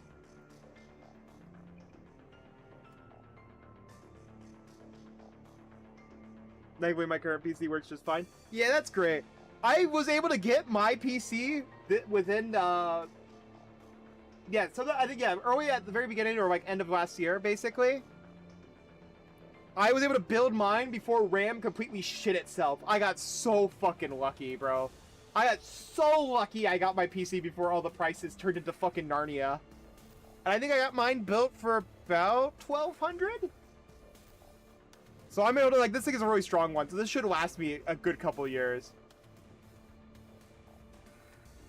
Oh. Not you, RAM. I mean RAM, the random access memory. I'm sure you've shit yourself before, you know, but you know what, we're not talking about that. Motherfucker tried to get me into Ark. Ark is fun. I love Ark. Even though its optimization is dog shit, I fucking love Ark. I will not play Ascended, by the way. My PC doubled in prices. I got due to pricing increases. Jesus Christ. I imagine mine's the same boat.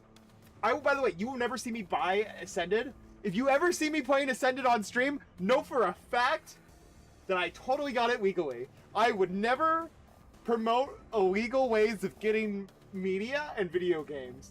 I totally do not believe that Arc Ascended is Arc Evolved. Should have just been an optimized Arc Evolved and should not have been a separate game. But you know, I don't think you should punish the devs for that. Anyways. My thread resources! That's what you get for uptime blade lineage. Suffer. I was planning on getting a new PC until RAM prices just went over the roof. Yeah, I got really lucky on my timing. I'm so happy I built my PC when I did. Fun fact, when I started streaming Lobotomy Corp and a little bit of Ruina, I was on a laptop, by the way.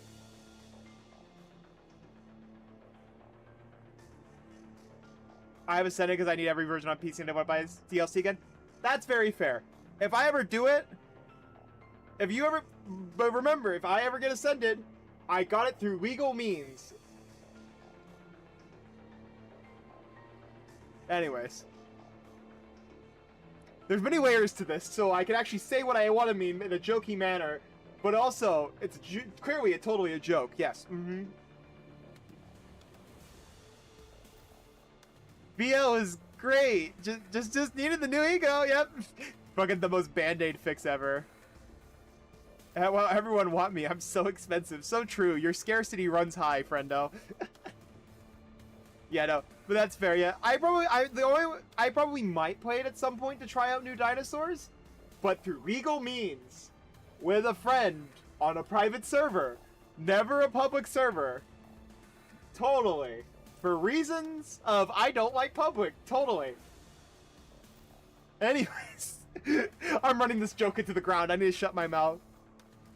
Honestly, Magic Bullet has never carried my teams. I think it's the funniest thing to me, Ram. Funny enough, I only ever got that much use out of her in like the really big boss fight damage-wise and Railroads. Otherwise, she actually is not that much of a band-aid fix anymore. She's kind of just been outscaled that it's better to run another fire unit.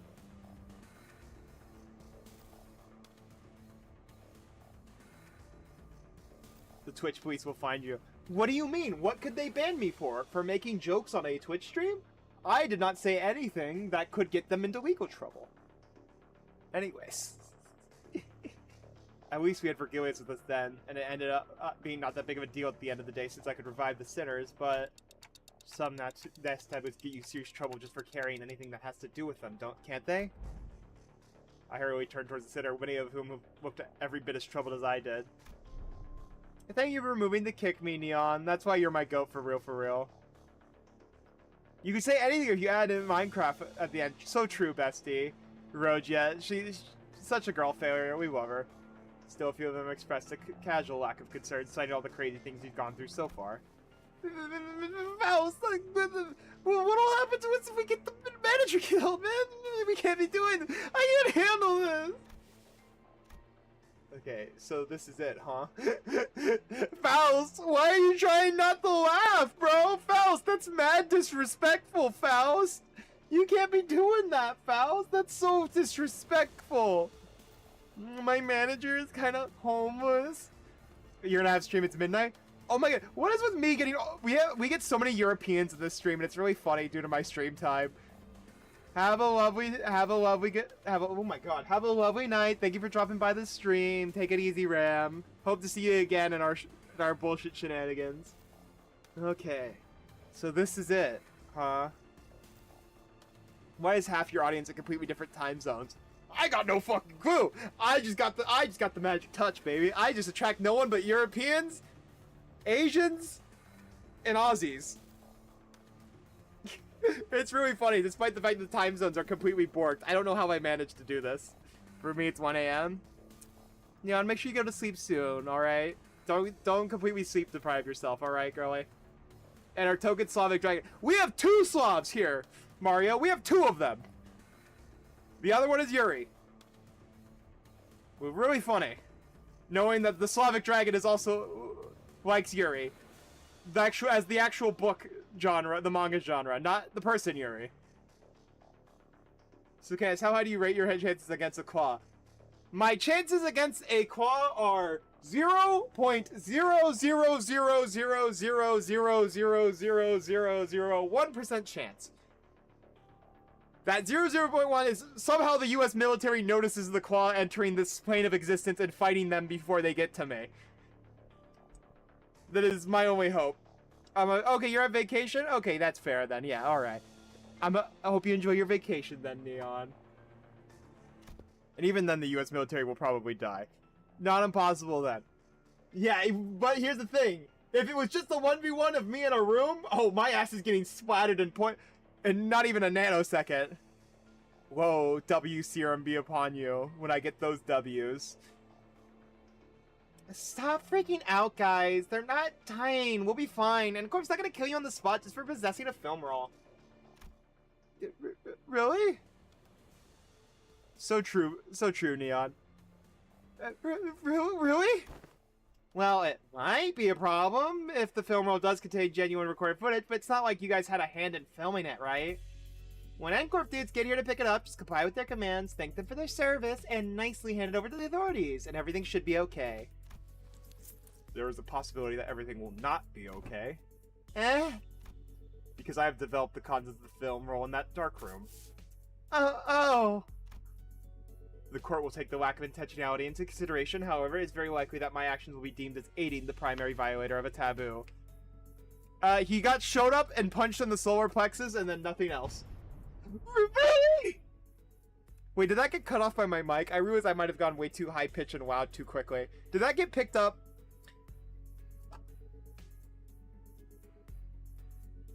Oh, that did. Wow, I actually peaked the mic. I heard that one just barely. Alright.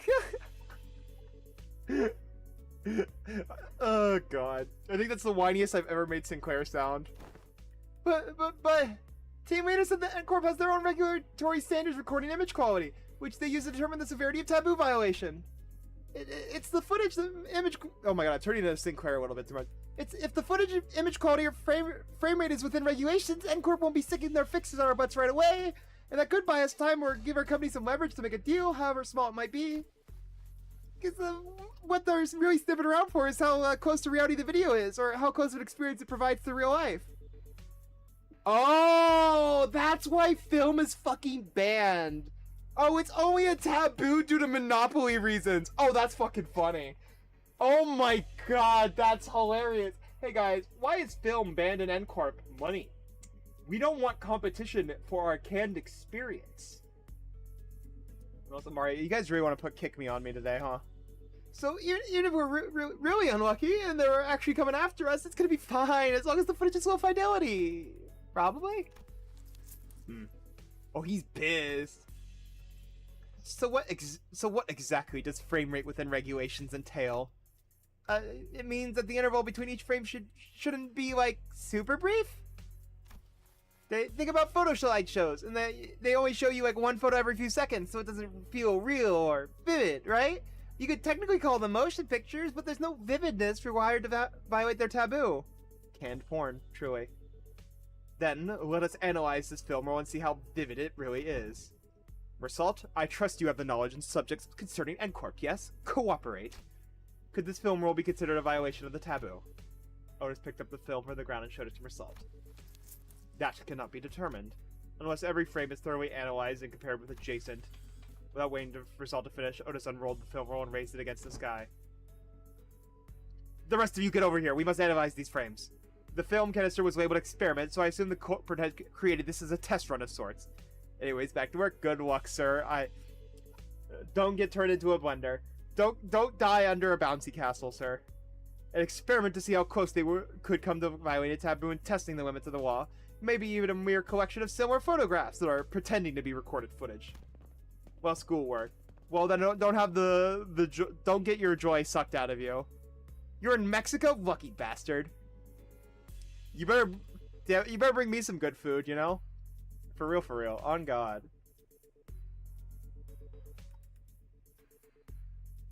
Oh, I just realized Ram popped it. I didn't even see that Ram popped into the server. Is that Bam who added Kim? Is that your profile picture? Oh no, they left. Oh, okay, they're probably... Might be because the server's 18 plus. Might very likely that in my homeland. But you weren't born there. Is that tech? I guess cultural homeland. I guess family homeland. I don't think. I guess it's homeland because you're. Arguments could be made.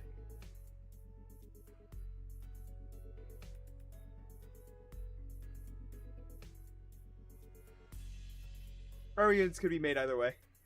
I'm thinking too much on this. Anyways, back to Limbus Company, where my expertise is.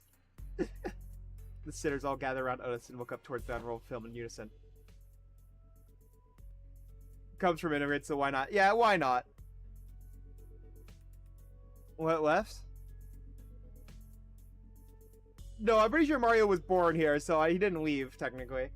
Here, the flower pot moves between frames, doesn't it? The docugrapher could possibly move that pot while also holding down the shutter button.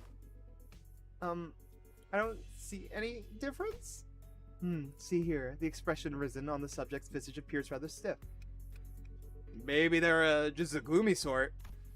Perhaps, yet observe closer. The stiffness arises not from gloom, but from strain to maintain it. Oh, if that's the case, maybe the subject really is trying to fake an actual footage by moving very, very slowly. That's a pretty convincing theory, but I'm not really sure how it's going to conclude that we're in the clear just yet. Just had a big nothing burger of a hunt match? Oh, you're playing hunt. I will have to kidnap you later. Oh, I might kidnap you later then. You know what? We'll put you in the blender. When that's when Bamboo-Hatted Kim, who had been sprawled out on the ground ever since Ezra punched him, stepped into the conversation. Oh, bro just got laid out in one to go. Oh, let's see. Oh, look at the shadow cast on the windowsill. See how noticeably shifts between each frame? Whoever made this knows their craft for sure, but I can't imagine a backstreet dweller would have any way to miss with the sun's trajectory.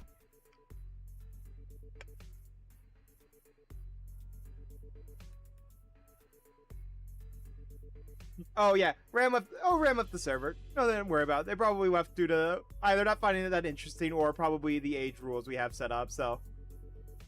Either or, it's fun. It makes sense. Then the likely scenario must be the camera of this film roll deliberately made its subject move very slowly from frame to frame, creating a series of disconnected photos that, when played sequentially, would look like footage that violates the taboo. In which case, the film roll does not violate the NIST taboo, correct? That is highly probable. So he says, Executive Manager, we should be in the clear for now, at least regarding aiding the violation of a Wings taboo. Phew. I mean... Do you call stop motion a film, actually? Probably age, which is fine. Also, I will say, interesting dilemma. Would you consider stop motion a film? Because I feel like you can make an argument that stop motion is a film. Because that is replicating reality, no? So wouldn't that also break the violation? Taboo violation! But if he was willing to go through this much trouble just to test Encore's patience, it's hard to believe that he'd stop here. Based on all available evidence, Executive Manager, it seems reasonable to conclude the inflection point of this case is a taboo violator on the run. Huh? But what motive would he have to do that? Sure, working for a wing subsidiary might not have nothing to do with an actual wing employee, but it's still pretty up there when it comes to careers available in the back streets. Fucking hell. Man, my brain is mush today. Work for a subsidiary long enough and you might even be transferred to a factory job in the nest. That gives you a pretty okay chance at a better life, so... Maybe he was just tired of living that kind of life. Of course you would know that, Ishmael. Everyone has one of those days, don't they? The sudden feeling that you're doing more than live... That you could be doing more than living the rest of your life in the 9-to-5 hell. The drive to do something that takes you away from the pressure of trying to make a life. I get that, but I feel like you are not a good spokesperson for that, Ishmael.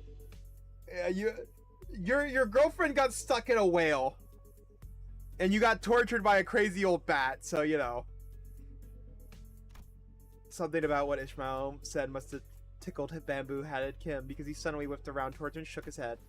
Maybe, but how many of those people do you think are capable of throwing away everything they've built on a whim? From what I've seen, maybe our culprit just likes to play with fire. Also, thank you for the stretch. I actually probably should do that.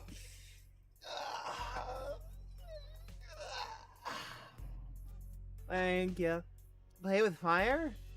Yeah, it must have started by doing something that technically doesn't count as taboo and inch on and on until we rushed through it. We close to one.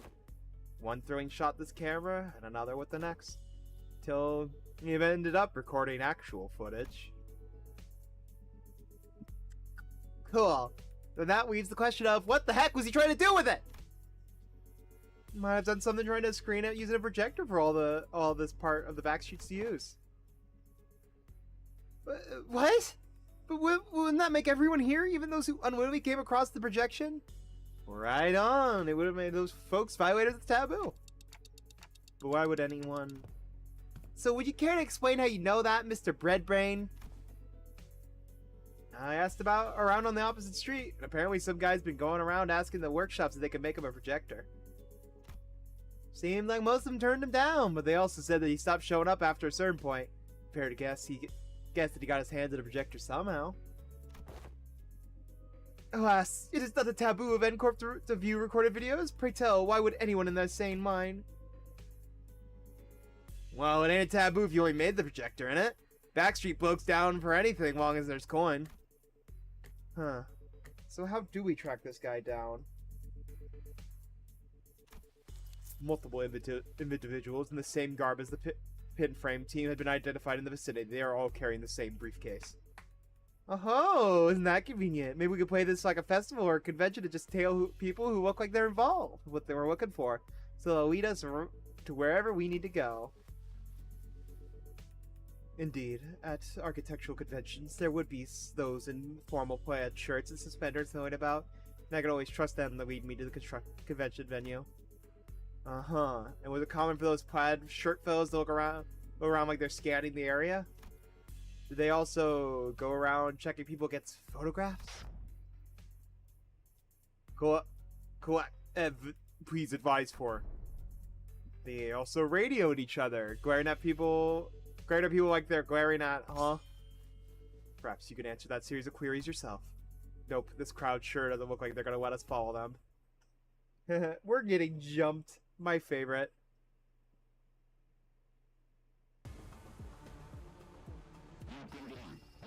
I was so confused for a second on that one. I'm like, oh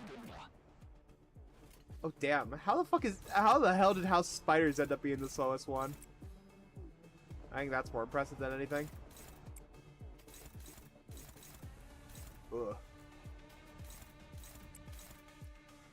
Do we have anything that isn't more than favored, please? Bro, why is everyone so fucking slow?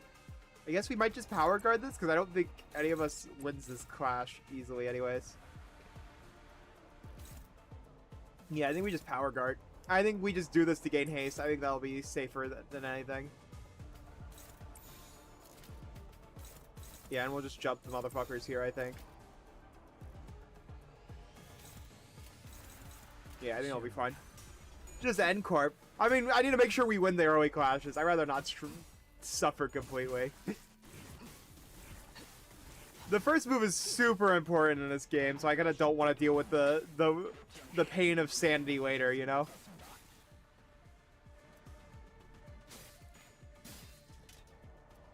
I'm guessing, I think I set it up to where I think Faust is gonna die first. Oh, you know what? I forgot. We have Ezra. I could probably go to sleep and we'll still win these. My dumbass forgetting about Ezra doing her bullshit. Man, they are easy. You are correct. They are easy. We have Ezra.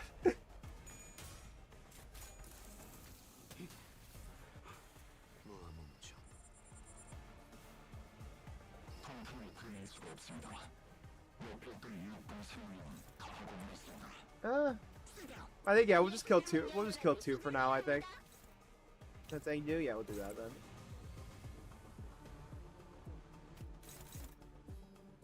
Oh, I would make fun of myself if I somehow lost this too. Don't worry. That shit would be, in fact, deserved. I think they're probably dead from that alone.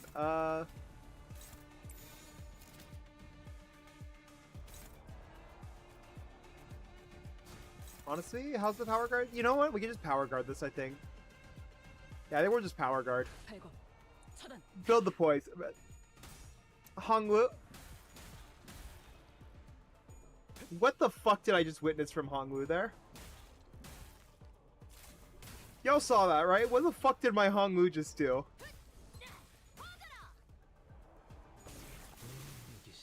Fucking just triple tails, baby. Fucking, that's my luck.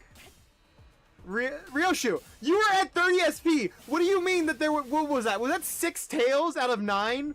What the fuck was that? Man, that's just my luck. What the hell, man? What the hell? Also, I love my Dokubi fire is not in fact fire. That's Limbus for you. That's Limbus, alright. Limbus putting me in the fucking blender. Hope that kills anyways. I think that does? Surely it does.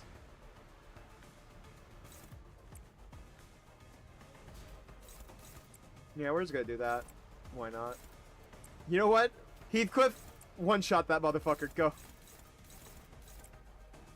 Who was that targeting? Okay, sure. I guess we are gonna power guard that one. Sure. We'll do this. Why not? Don't roll tails, Roja. Alright, you know what? She went 3 for 3. All tail rolls have been forgiven. Roja has cleansed everyone's sins. Did I just see 1 HP, by the way? I saw 1 HP. Is she? Is she fraud? Okay, 38 SP. Time for tails, baby. Yep! I fucking called it. 7% chance! That probably would have killed if it was fucking heads. Brother! Crash out time.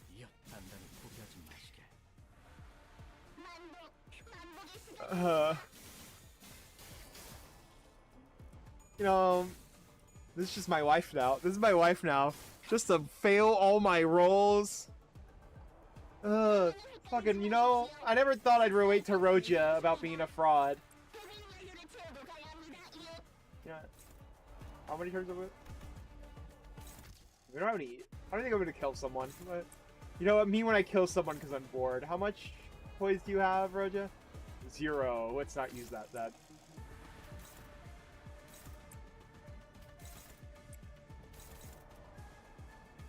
Does this give count again? It does give count. I'm gonna do that real quick.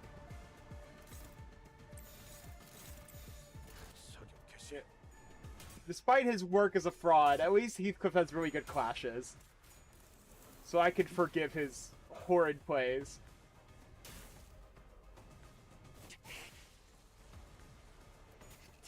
Me when I kill Hongwu because I'm bored. You know, he deserves it though. That man actually fucking hit me with the fraud bullshit. Actual death penalty is deserved.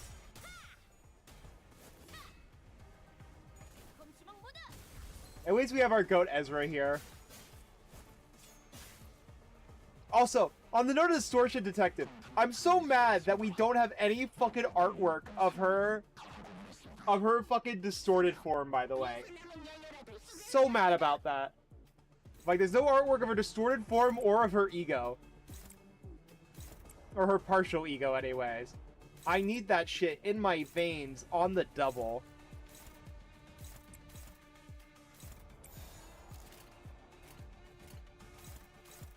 Yeah, these guys should all get... This one's an iffy on they get one shot, so yeah, we'll do this. Yeah, I don't know why, but I like the idea of the actual literal mask so interesting, and the fact that we don't get it sucks.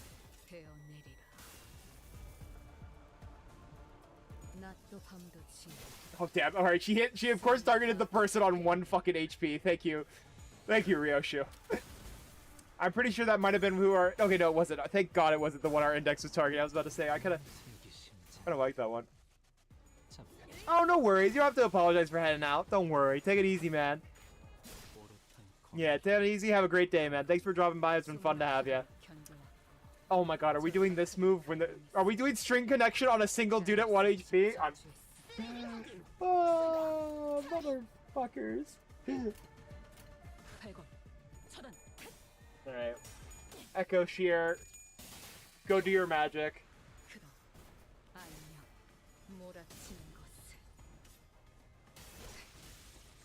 God, I fucking feel the aura. Fucking 600 damage on 2 targets, by the way. Feel the aura. Feel the aura.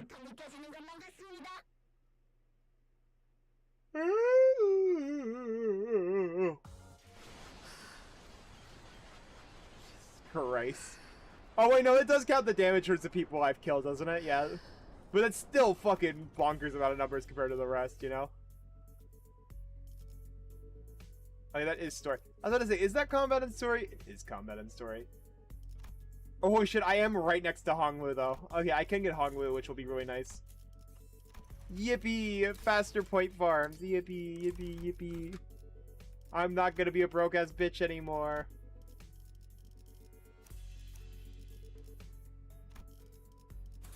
Alright, alright. Alright, alright, alright.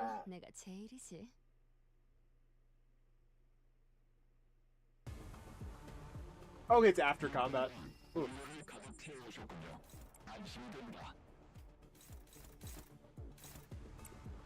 God damn it. Another one of these, like, immediate triple ones? Oh my god, what do you mean you can't clash it past neutral? Oh wait, okay, yeah, we'll be fine. Surely he won't roll triple heads. Surely, no, and we roll tails. That could never happen. No. That's crazy talk. That would never happen. Sure, I don't care. If you get jumped by that counter, that's on you, man.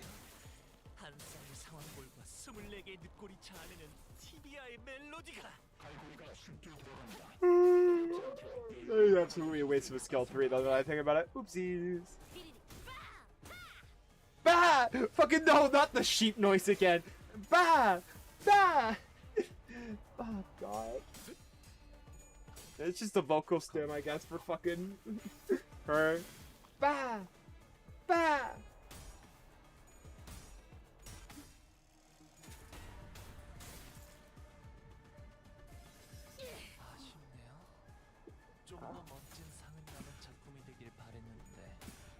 Okay, beautiful. World tailed multiple times, but it doesn't matter because funny bullet. Kill him. Oh, now you roll heads. Oh, now you roll heads. Thank you. I mean, hey, at least he one-shots the guy. You know what? You are forgiven. Your sins have been forgiven, Heathcliff.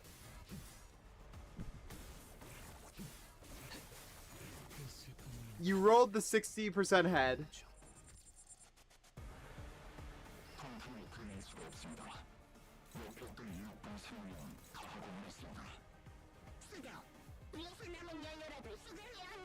Let's do the math on that.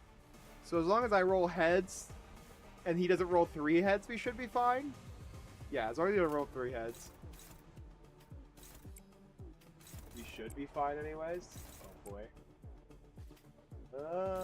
Yeah, I guess we'll just jump the motherfucker in the back.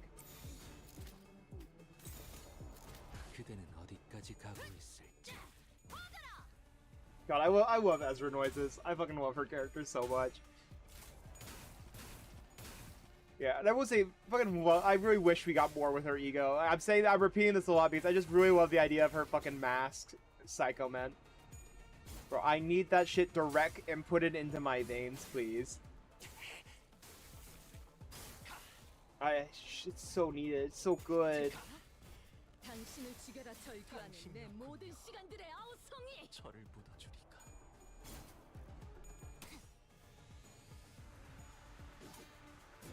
Well, I gotta go. It's 1 a.m. and it's 2 finals. Yeah, please go to bed. Oh my god. Yeah, I really do get all the like late night eepers. I think it's really funny. I got all the people who are like scrolling right before they go to sleep. But yeah, take it easy. Have a lovely night, and I wish you luck on those finals. All right. I wish you all the luck, and I hope you pass with flying colors. It'll be light work, surely, right? Oh, god damn it. We'll do that one. Yeah, this one, they die there. Well, actually, let's do this one, because that's a stronger skill. We'll do neither. We'll do this. There you go, that's better.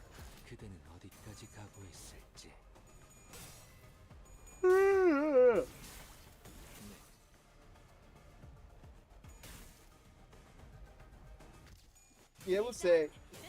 once again, very interesting about the N Corp is the fact that they have the exact same gauntlets as Mersal, and this is like the only N Corp guys we've seen. Because the other ones were in full night gear. These guys actually have the gauntlets. But we also haven't seen enough about N Corp to see if this is common gauntlets, or this is in fact just the camera crew guys. Which has some fun implications for Mersal.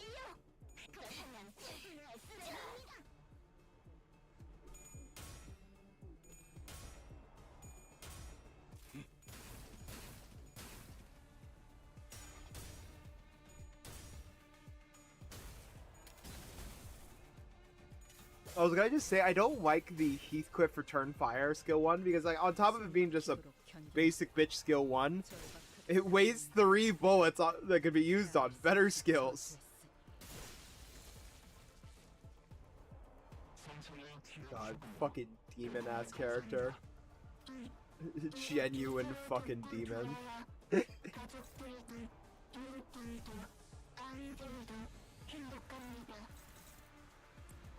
You know what? Let's hit him with the firebomb. I think it'll be funny. Let's hit him with the firebomb. Oh, wait, is it just a one-target skill? I forget it's a one-target skill.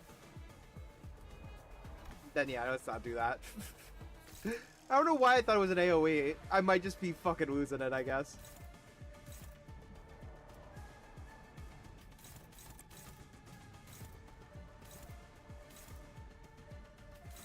Oh, is there no way for me to... Okay, there we go. I was about to say, is there really no way for me to not get it to target them? Honestly, what we could do here with that is just focus the guys in the back and in the front here. Because she just goes first, and she should just be able to wipe out these 3 in one move.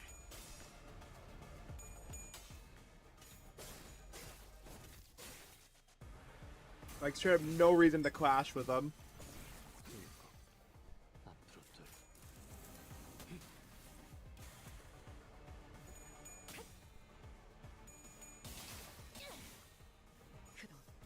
Yeah, she does get an extra weight, but yeah, no, she's just easy one-shots all 3 here, I'm pretty sure. Oh, they're at 36 and 43. That's fucking funny, actually. You know, I expected it to be a full one-shot. The last time she hit like the high 60s. Thank you, Ezra.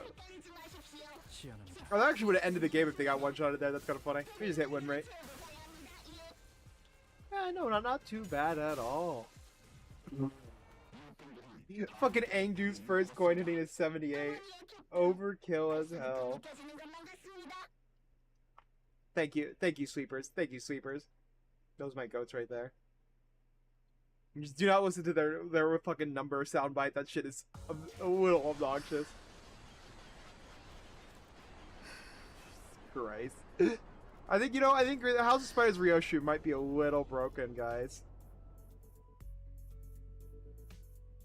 Okay, so it is just the same photo for stories and just combat encounters. That's kind of funny, actually. Alright, peek. 제가 분명 말했죠? 뛰어봤자 벼룩이라니까요.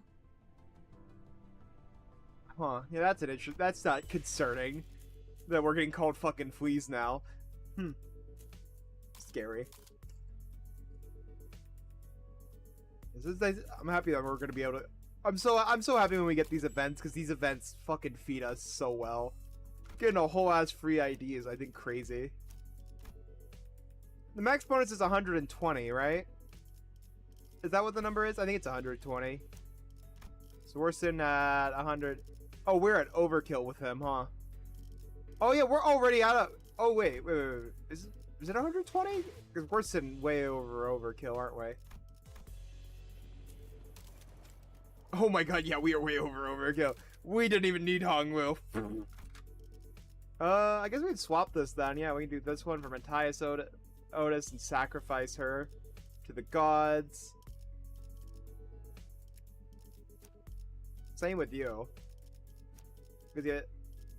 Yeah, I think we just do this. Yeah, I think we just do a House of Spiders team with just barely enough of it. All right, yeah, let's just redo this whole order then. In the order we want them to die. You save you last. Or yeah, no, I want to do it this way because I want to save him last. 시작하지. I want you dead immediately. Yeah, I think.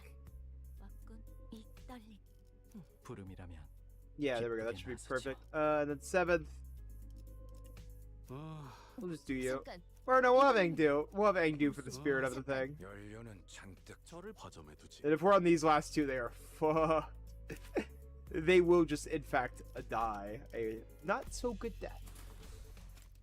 이번에 읽어줄 동안 They will be used as sacrificial pawns. Some of them may die, but this sacrifice we are willing.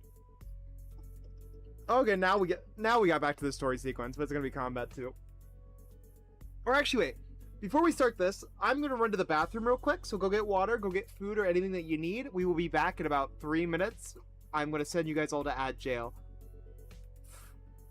And sink.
Alright, sorry for that. Wait, I was putting nuts in my mouth.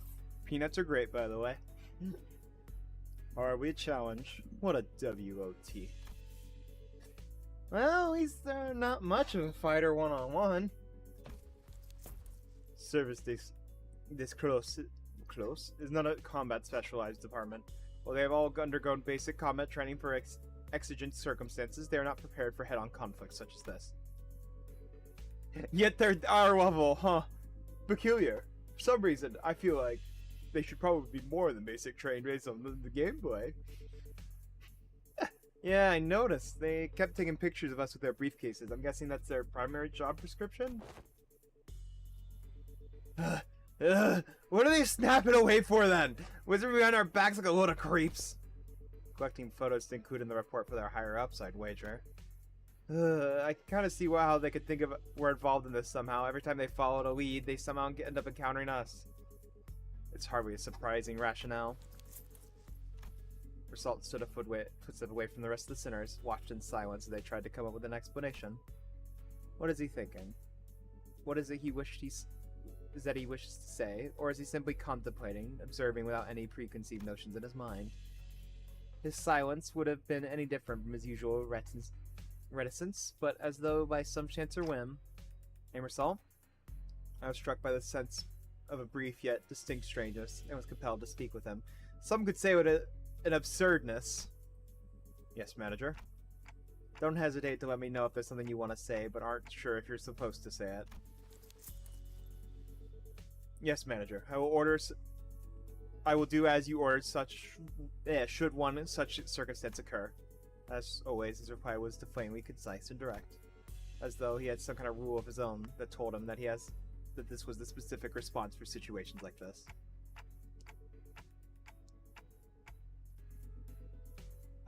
Okay. But I'm talking about right now, actually. Do you have anything to say right now? No, I do not.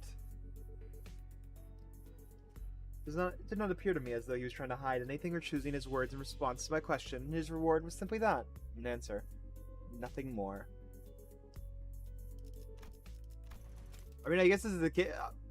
Not him hiding something, but just, I guess, his own thoughts about it. But it doesn't feel like he needs to add, I guess? Yeah, yes, a prepared answer written down in a list of responses. That's what it felt like to me, as though this particular answer had always been the only one he had for situations like this. Like he's putting on a mask. Clearly prodding him for answers wasn't going to get me anywhere, so? With a curt, sure if you say so, I turned away from him and took off to join the other sinners. As I did, a few words lingered at the tip of my proverbial tongue asking to be let out, so I did. Would have been nice to know what you were looking at. Of that? So, I cannot form a judgment. What? That is because the precise definition and nature of the subject of my gaze are just as unknown to me as to you. Should you point to an object or an enemy, I could provide a verbal explanation based on my current knowledge. If you require such information, please rephrase your question accordingly. Huh?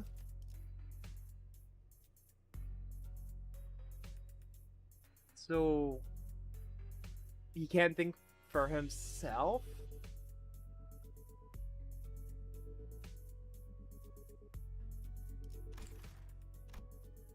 Had I asked him again, then, had I tried to get to the bottom of that line of questioning, could I have found myself at the smallest peak in Emersal's psyche, which had remained entirely shrouded in mystery even after an entire year of traveling together. So that's strange. So he can't make his own judgments? I suppose it's not up for me to judge as well. Manager?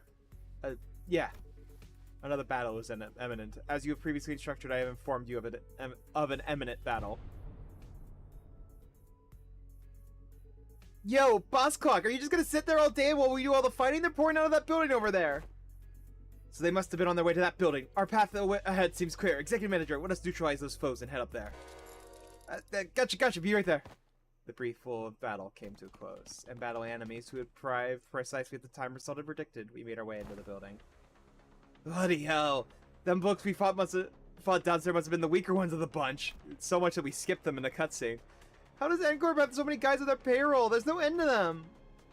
It is a wing after all. Are these the taboo violators? I thought the culprit worked alone. No, I'm quite certain they're the ones for the subsequent reports.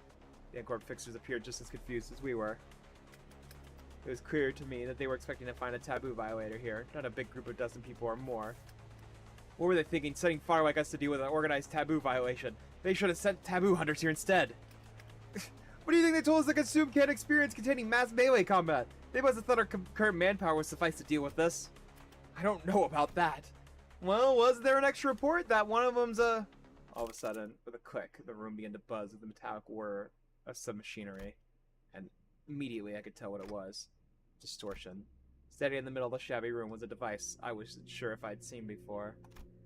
It was an exterior was plastered with strange shapes that looked similar to what we saw on the Chinook's faces in our earlier battles, making it difficult to grasp its full shape. The round object affixed to it began to rotate slowly.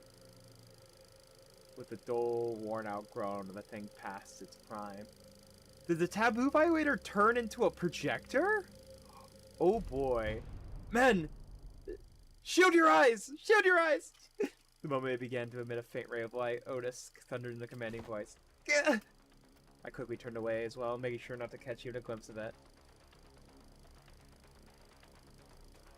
The device could be playing a recorded video, Executive Manager.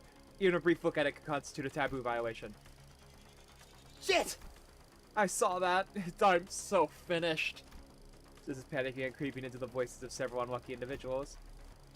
Oh man, folks, this is starting to get embarrassing. Sleeping voice breaks through the darkness past my, metaphorically speaking, shut eyes. Mentor? Eyes opening, dude. What's wrong with everyone? Got dust in your eyes? The hell's wrong with you? Don't you know that anyone who catches even a split second of a recorded video in N-Corp gets... Of course I know, but I watched it anyway. Open your eyes, esteemed fellows. This motion picture isn't recorded. Hang on, he's right. The video's not a recording. Possibly emboldened by Kim's comment, or perhaps believing that seeing the video could be excused as incidental exposure incurred while subduing violators, the N-Corp employees also opened their eyes and began to mutter amongst themselves. Is that thing talking to us? I finally allowed myself to good look at the machine, which was firing a conical beam of light against the side of a wall. This was its message, delivered via white words on a black background. So you've tracked me down this far. After what I went through to take refuge in here, they still end up finding this place. All of you blindly consuming fake experience after fake experience, without even a care about the real thing. Case number TC3224, you are under suspicion of a Category 3 violation. Reveal yourself now and forfeit your illegal recording. Should you comply, we will. What is foolery but witness buffoonery in the absence of fools? The hollowed vessel bereft of all but lingering delusions grants not even a brule of the echo of dogged excoriation of tools. What's this fellow on about? If you mean to obstruct our official duties, we won't hesitate to use force. Clang. Without even us turning around, Bamboo-headed Kim raised his sword and parried away the N-Corp's employee nail-shaped weapon. I'm always speaking as my whim guides me, my dear fellows. No need to get so huffy. I only aim this abomination has no consciousness. After what I went through to take refuge in here, they still ended up finding this place. All of you blindly consuming... Oh, this is just repeating now. It's just repeating the same sentences over and over. Now, that does make me wonder. Was I just as far gone when I distorted, past all words and reason? I mean, if anyone has an answer to that, it'd be you folks, right? That's the line from the... Oh, guys, that's the line from the trailer! Gibb said nothing more. He turned a piercing look at us, all the while effortlessly swatting away the N-Corp employee's attacks, as though he was goading us into telling him the truth. Well, I don't suppose there's any point in asking. I am no different from this abomination. Just as it wields that contraption, I must have wielded the only thing I have ever known. The blade. Transforming into a mindless fiend consumed by a mere tool, cleaving through both friend and foe, unrestrained. Hey, Junior, are you still on about that? I tried to avert my eyes. I truly did. But such disregard is easier said than done. How can I, when that distorted being has no qualms showing me that... Doesn't he know how rude the unsolicited reflecting of the fathoms of one heart is? That's gotta be illegal or something. Illegal, I say. Turning a customer into a thug on a protection run racket. A mere ant before a car in motion into a swerving driver. Conjuring dead followers before the eyes of their mentor. Simply unconscionable. Rude as hell, as some might say. My poor heart almost burst out of my chest, courtesy of you. In that split second, I think I saw Mersaut's eyebrows twitch. A battle is imminent, manager. Just a natural response to sensing an imminent battle, perhaps? Or what's being said got to him. Something with canned experience is happening to Mersault, I'm pretty sure. There's no way we're getting this much focus on it, and it's gonna not be something related to Mersault. Which, once again, ties into this whole thing about experiencing something, doing some kind of fake life. A blinding flash, followed by an explosive bang. My vision immediately went white and decided to take its time coming back. And when it did, the first thing that came into view was a particular unsettling landscape of S-Corp, followed by bamboo-hatted Kim surrounded by a small army of Churonakon. Mentor! Keep that up and you'll shout me death, Engdu.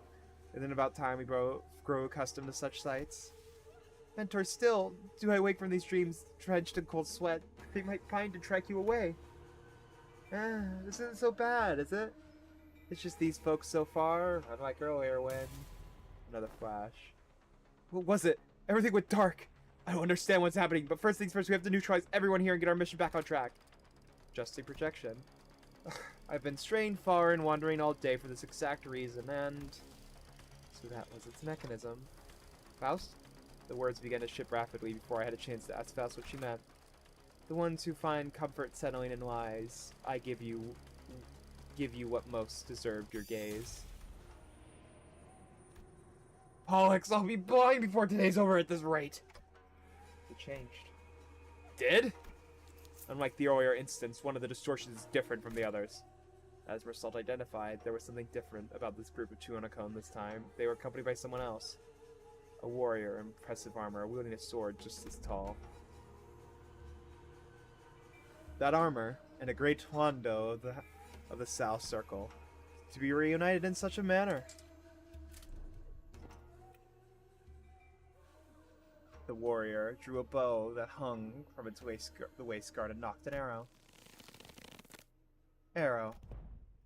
I suppose this is how it would have gone down had you been the one to grab me. Military Commissioner Im Yong-Yop? Yong-Yop? How do you fare, friend? At the signal's arrows loosing, seize the accused.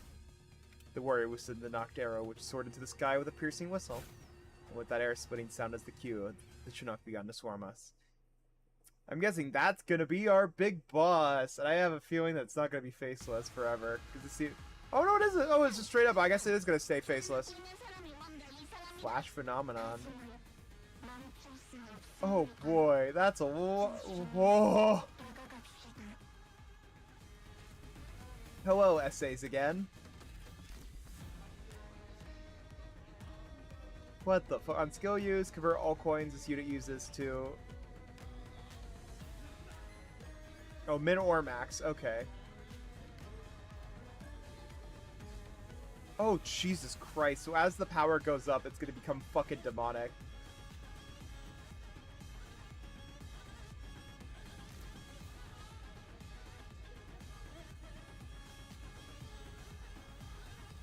So it slowly shifts from a positive coin to a negative coin? That's interesting.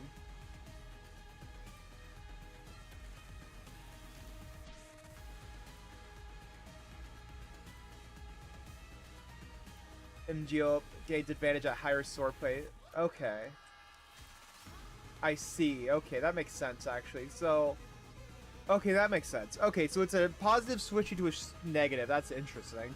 Mountains of S-Corp's district 19 are home to all manner of beasts, amongst them the bear, in particular. Both strength and force can the boulders falling off from the cliff and landslide, giving ground to the creature's charges ill-advised. One must aim to hew it down with the first slash of the blade. Tigers are cunning and ferocious. One. Yeah, multi-coin. Yeah, the lower stacks. So multi-coin positives and then less coin negative skills. Lovely. Tigers are cunning and ferocious. One cannot hope to cut through a tiger's flesh with a single stroke. Only a relentless flurry of chain slashes can overwhelm the creature until it's felled at last. Fail to do so, and the tiger will escape death, or best its opponent to one day grow into a Sangun, Lord of the Mountain. Whether these beings will grant auspicious fortune on men or return as a malevolent calamity is impossible to tell.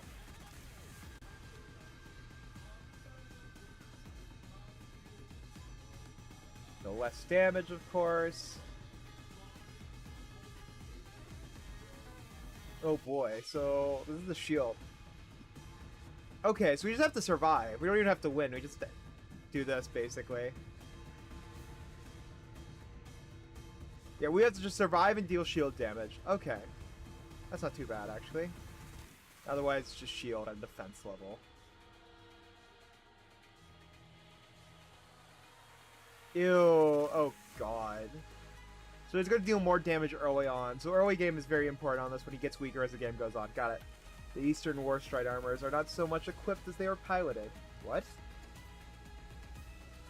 S-Corp's Digion Brigandine line is one example of such armor. Much like our Corp's powered armor suit and a full-plate armor used by the Knights of the West, the Digion Brigandine greatly augments the user's offensive defense capabilities. That's power armor? I guess the size makes sense, yeah.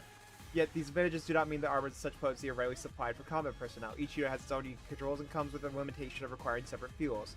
What remains certain, however, is that as with all aforementioned armors, once a rider has familiarized himself with the armor, extended reach and heightened power output, he becomes a machine of war that strides across the battle scene with the promise of slaughter. Yeah, that's the stack things again, okay. Oh, it just swaps every time. Okay, I thought it was going to be related to the negative and positives. That makes sense. Bow of the Homeland with this cute who's lost all clash for 2 turns in a row. That's concerning, probably. Or in the turn after return it. Okay, so basically they panic or we do too good. The Sword of the Homeland's Escort's traditional arts of swordsmanship is also divided into 3 branches, Sa, Pi, and Papio. Within their teaching exist techniques to hew and cleave through creatures' colossal stature, such as Sanguans. To form them in full, a swordsman must wield a great Huando, capable of bearing the strain of the techniques. Interesting. But also that poise count's gonna be fucking deadly, isn't it? When in at less than 5 swordsplay gain. Oh, I see. So if they're at the opposite of what they want during that form, they go in fragile. Lovely. That's kind of cool, actually. And just based on turn. But we don't really have a good way of controlling their SP is the problem. Unless we're going to see that in the sanity, maybe. We'll see. On Clash Win, gain 2 poise count if the unit skill has less than 5. Oh, the target has the unit skills hit has less than 5. Inflict 1 being 2 count. Ew. What the fuck?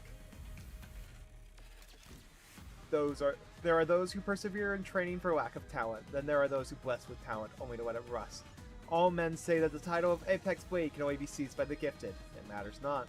Till the day comes for this blade of mine to rise high enough to meet the clouds, I shall persevere in honing my prowess. Ooh, okay, this is gonna be nice. Okay, as long as you win those and get those clashes, should be good.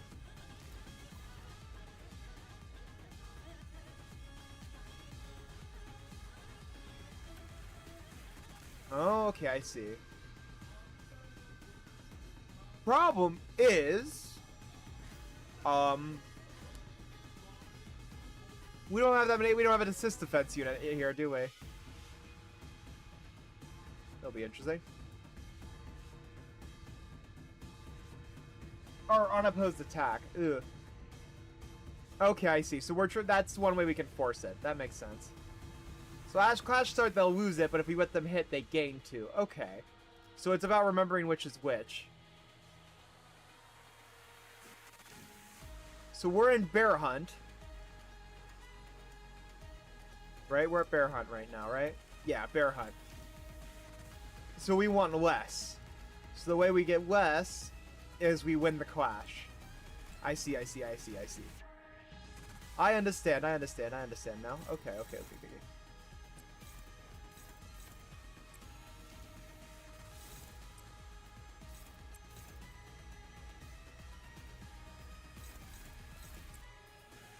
Doesn't matter if she wins or loses the clash. Oh wait, maybe I should actually be clashing these things as well, huh?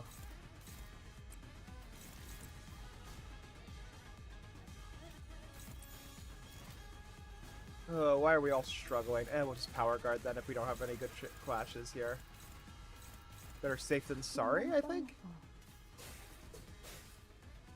We also do have Engdu, so that will help us through this. And we actually win the defense clash. That's beautiful. So we get SP and we... no penalties.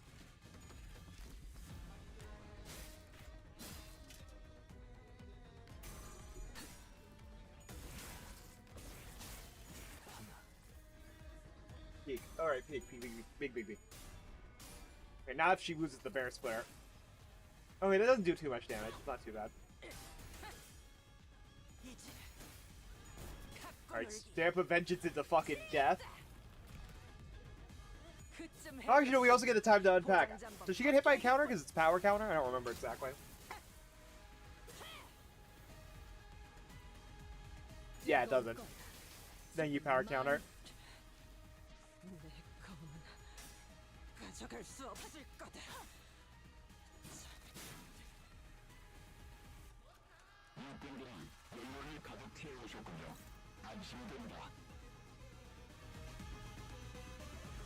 Yeah, because it's...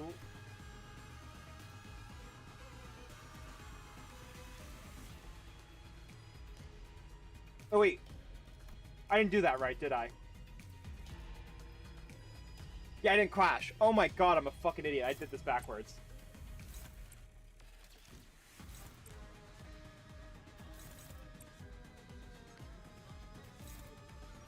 I did that super backwards in my head. Oopsies. Fuck my life.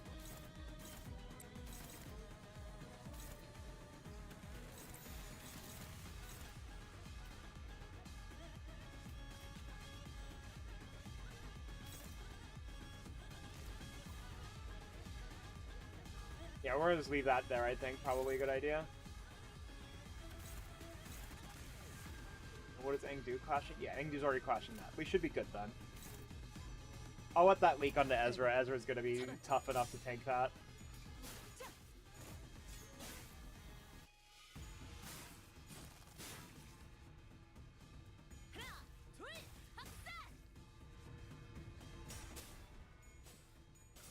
Do not lose against Ox Splitter, please! Oh.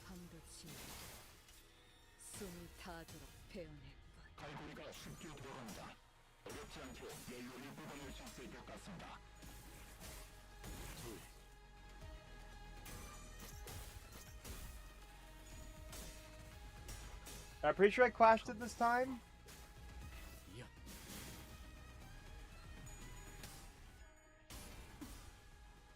Won that clash. Beautiful.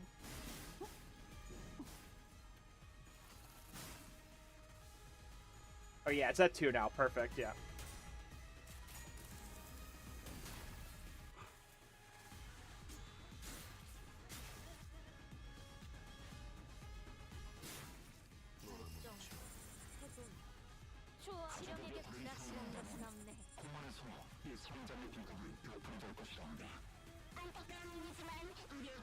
And then it's going to switch next turn, so I want to have that go back up now.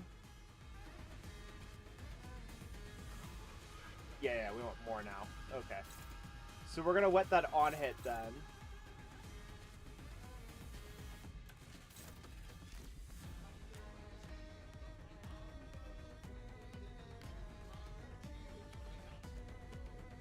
But a reminder, and, you know, yeah, I had a feeling. I think I had some. I think I did see a slight spoiler on that one that it was a woman, but I don't know anything about her, so I didn't know that. That's why I kind of just went a little bit of the medium of the road voice. So yeah, I want to let that hit then, huh?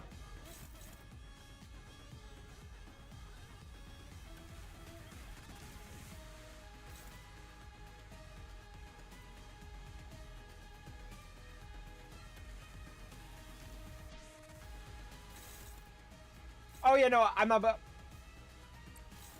not flaming you, man. I'm not flaming you. I'm just saying, like, oh yeah, I think I do know that.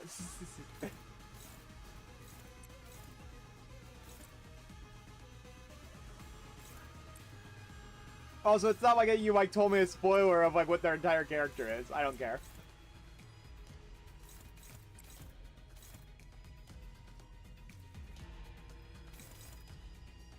What the fuck are you guys clashing? Nothing? Yeah, that looks about right. Oh, okay, I think I stole that from her. What?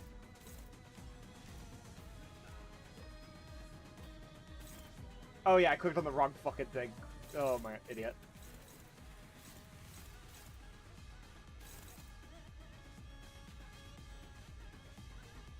Correct. So true. Yeah, I've seen that one on Twitter. I've seen that one on Twitter. That 100% happens. Yeah, perfect. Oh no, we don't want to clash that. We want her to hit that. Yeah, yeah, yeah. That one's ganked because we want to clash that one, but this one we want him to hit on us. Because that way, for him, for her to hit on that one. So we'll gain, that'll put us to +5, yeah.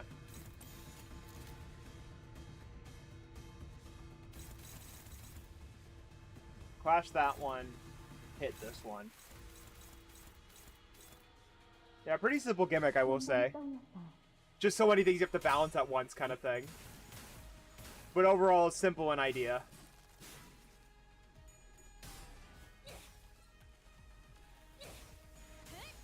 Especially when we have like a strong assist member like this, basically. Or, well, I guess 2 strong assist one. Doesn't it? It just has that effect on you, you know?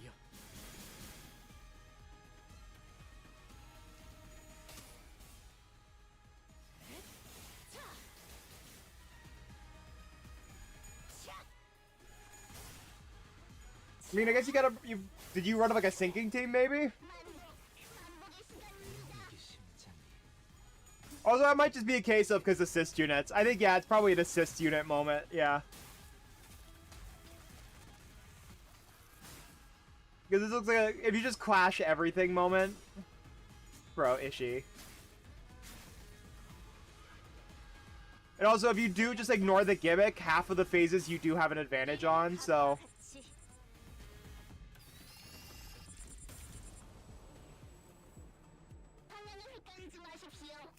Oh wait, just what? Alright, just doesn't do anything in this phase?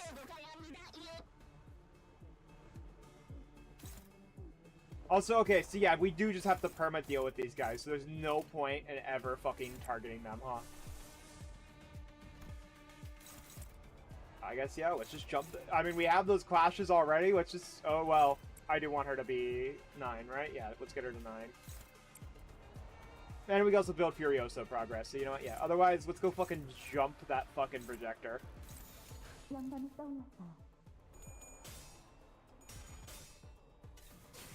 They give ego resources. Yeah, exactly. They just kind of like give ego resources. No point in targeting them. Because we're doing pretty chill on ego resources right now, especially when we're running a House of Spiders team.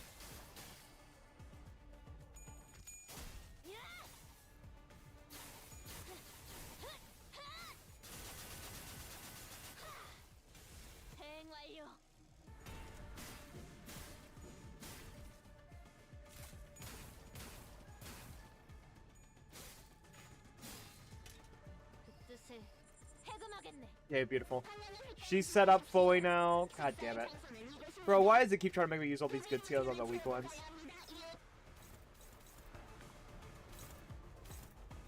Look at Aang, dude, why are you blocking towards what a... I'm gonna let that hit fly through, I think. Yeah, I don't care.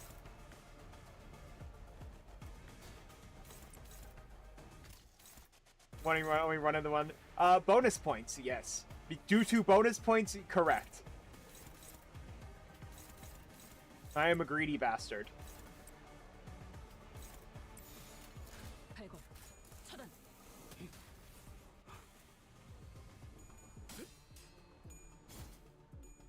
Yes. I would run the second one if I was not using the... I just got the new Hongwu one, so...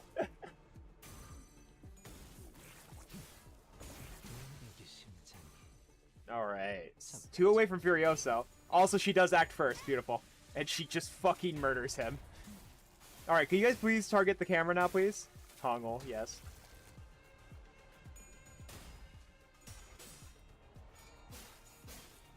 보여드려야겠군요. 왜냐면 예술을.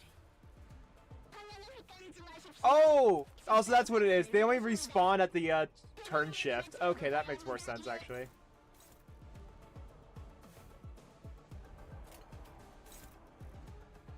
I'm just gonna... Oh, I don't really want to evade. We'll do it. I'll get rid of the skill 3 for now. I don't want to ever use Taking Fire. Taking Fire sucks. Because fuck do you mean it eats 3 ammo for no other reason than fuck you?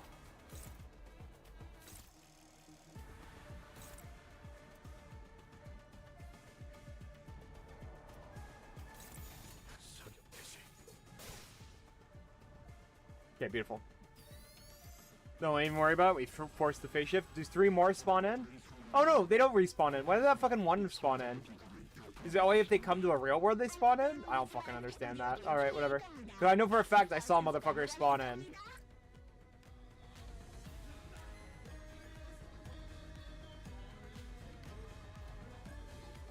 Well, I don't have a follow-up for him is the problem. Happy birthday. What do you mean happy birthday? It's nowhere near my birthday.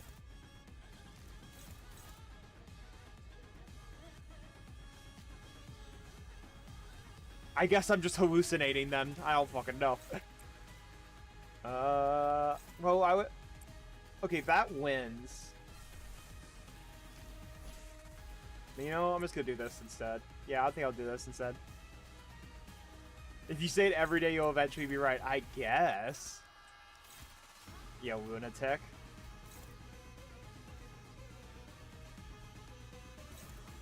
It's 5 and above, so I don't want to clash that one. Oh wait, you win that too? Fucking hell. Man, actual fraud on this one. Alright, yeah, we'll just roll. 양감이 떠올랐어요. And welcome Bond in Flavor. I hope you've been having a good day.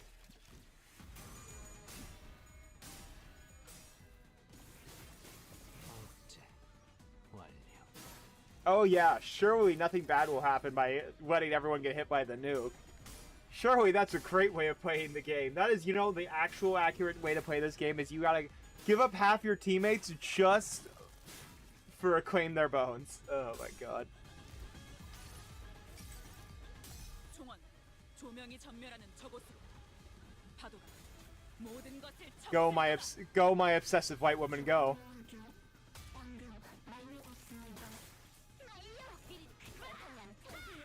Bah! fucking, the fact that she yells "bah" is so fucking funny to me. 이 순간이 다 되어내리라. Yield my flesh for my enemy to claim my bones. Not even my bones, our bones.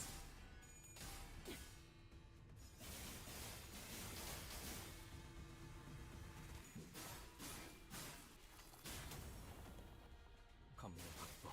Bro, having the fucking bonus damage down from 포기하지 마. from fucking Otis is so funny. She's taking actually no damage. Oh, and we got ring connection. Beautiful. Kill. 절박하게 갈망했으나 헤아릴 수 없이 저주했으니 Thank you. I'm gonna claim her bones. What? What? 지리멸렬. Meta, you're gonna get us all killed, but I claimed her bones.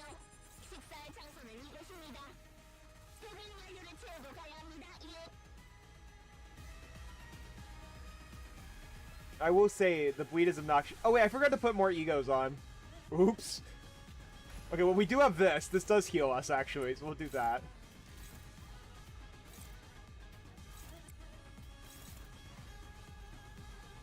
Yeah, let's do it this way. I have made a small miscalculation in my plans. Do I save this? You know what? I'm gonna save this for when he's more fragile. Yeah, that's what I'm gonna do. Roxy beats to claim bones too, yes. Oh hey Vex, it's been a while. I've been doing alright. How you been doing, bud? You finished Liza P? We're almost at the end of it. I just want to catch up with the Intervalo before I start doing that. 주인께서 명하셨습니다. We'll probably be able to end the game next week or the week after that, but we're getting pretty close to the ending.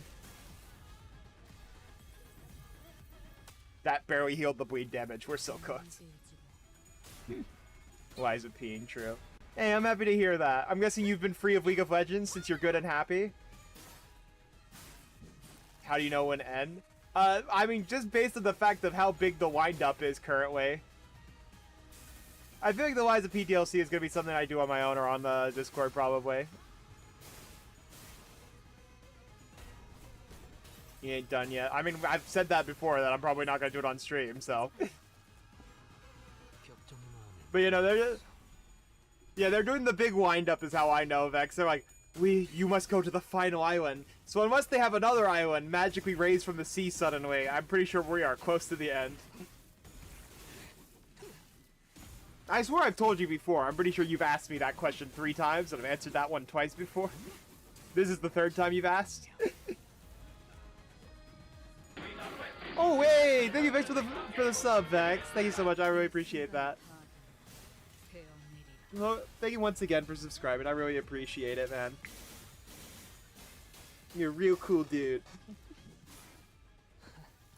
And are you still addicted to League of Legends, Vex, or have you become free? Because I gotta ask, because you say you're happy, so, you know.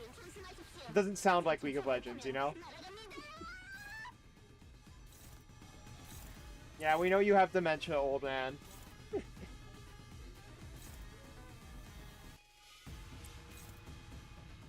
Yeah, I think we just absolutely tear her to shreds now. You're still addicted to League still? Fair enough.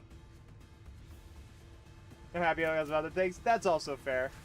Don't put a kick me sign on after asking that kind of question, Mario, goddammit. Yeah, I haven't had the opportunity to play that much League because I've been getting kidnapped for Warframe. I need to play League again, though. The shackles of El will remain. I was able to play it like once last week, but I haven't been able to play it that much. Maybe... And I'm also, thanks to Anarchy over here, I might be getting back into Hunt again, which help me, please. He fucking brought up, like, ammo types, and I immediately turned into an encyclopedia, just off instinct.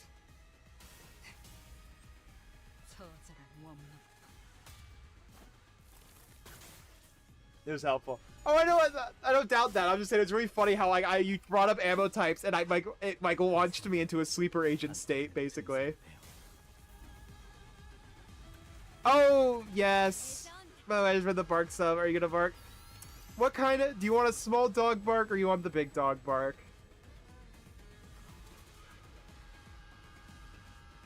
I will set my form aright.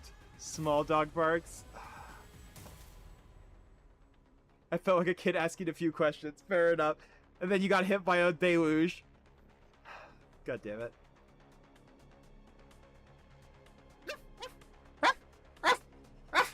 There you go. I hate that I make this deal. I hate that I make this deal to my own subscribers, and I face the torment for my own decisions in life. Just a little more, and I think we'll be able to smash that dang thing to smithereens. But got that dog in him. Yeah, but it's really hard to focus on one thing with that huge warrior zapping in and out of reality as soon as we make ourselves an opening. I mean, we had it happen twice. Not that bad of a fight. It's because you're a whore for money. Yeah. Yeah, $20 is $20 would be the motto of my life. I'm so cooked. Am I cooked? A little bit. Maybe a little bit. Yeah. He is that real. 20 is 20. Yeah, exactly. Yeah. Oh. I'm getting a phone call suddenly. 1 second.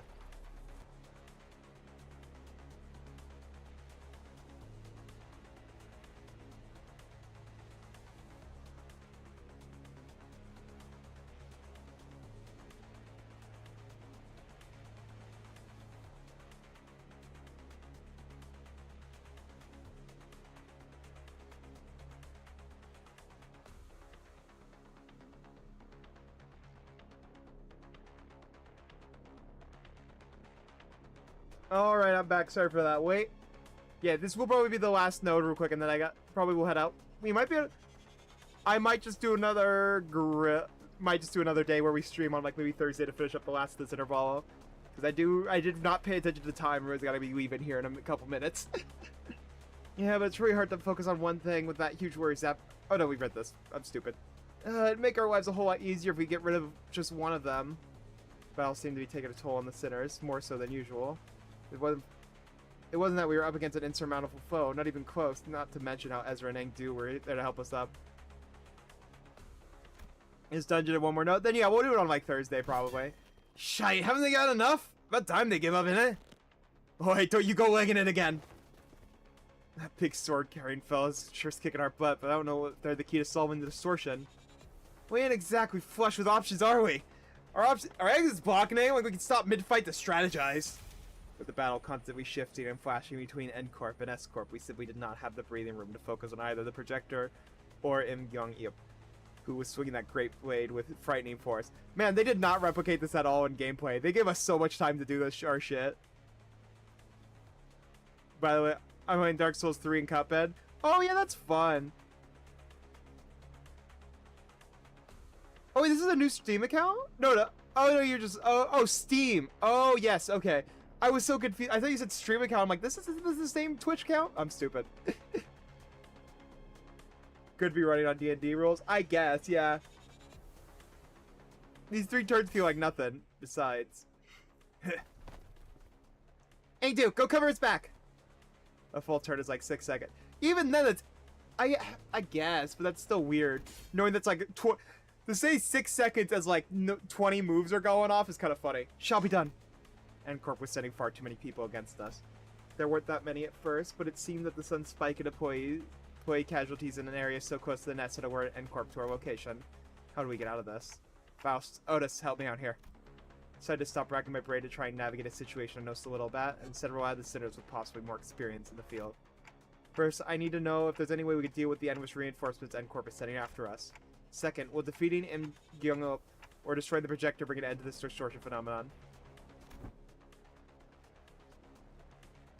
I guess, but it also doesn't work when they're clashing at the same time with enemies. We're all doing these flashy animations. They have cloud save. Yeah, I've heard about it. A friend of mine lost all their saves on, I think, Dark Souls 2, which sucks. I need to restart Windows last month. Oh, yeah. Yeah, I'm sorry. Yeah, that absolutely blows. A friend of mine also was streaming Dark Souls 2, and they lost their game. So they are also going through the process of replaying a Dark Souls game. So I get that completely, and I wish you all the luck, man. That fucking sucks. If I may speak freely, Executive Manager, it is unlikely that our present force will be sufficient to overcome the current rate of enemy reinforcements. Huh? That's ridiculous. 1 second a turn, yeah, huh? Not only is the battle situation in close proximity to the enemy stronghold, but there's an unpredictable variable in this strange machine that's making neutralizing even a single wave of enemies difficult. I regret to be the bearer of bad news, but we are trapped in a battlefield with but a single exit, which the enemies have all blocked without reinforcements of our own. There's little hope of prevailing through this predicament. Yeah, seems that way to me too. Alright, Kim, do the thing. Or maybe if we could neutralize the distortion phenomenon at the very least.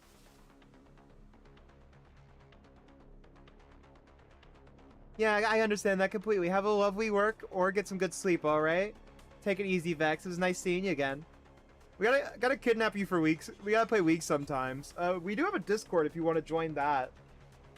And fuck around for League at some point. Feel free to join that if you ever want to. And have a lovely night, man. Take it easy. House recommends entering the Dungeons of Fathoms as our exit. I know you hit my games, yes. Dungeon of Fathoms, but how can I enter that if we can't even talk to the distortion? Wait, maybe during the LCB regular checkup back at LCE. He says that all you have to do is read what is on the note in front of the distortion. Apparently it's some kind of code. Right, keywords. The one seems to be a location type distortion, which means regardless of where the bright flash takes us, N-Corp or S or twisted caricature of S-Corp, we're still within its range. In other words, as long as I have the right keywords, I can summon an entrance to its Dungeon of Fathoms from anywhere within it. Okay, so what are the keywords for the distortion then? Oh, and I meant to provide us the necessary information. Keywords for this distortion back then, but this time we have to figure it out on our own. First things first, one of them has to be photographed. It's obviously been present throughout the entire phenomenon. If I may, perhaps experience maybe one of them? He's saying put his 2 steps in, having briefly retreated from battle to the back lines. There's an undercurrent of obsession with experiences straining his every trail.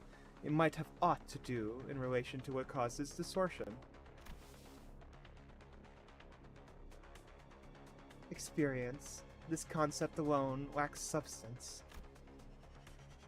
It must be something more grounded. Something that is at once synonymous with experience, while maintaining the thorough line to N-Corp's technology that was the core of his obsession. Canned experience?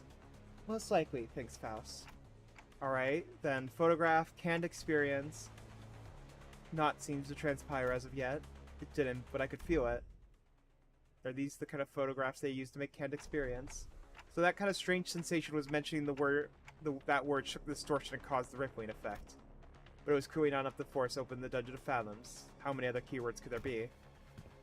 Scraps. Sorry?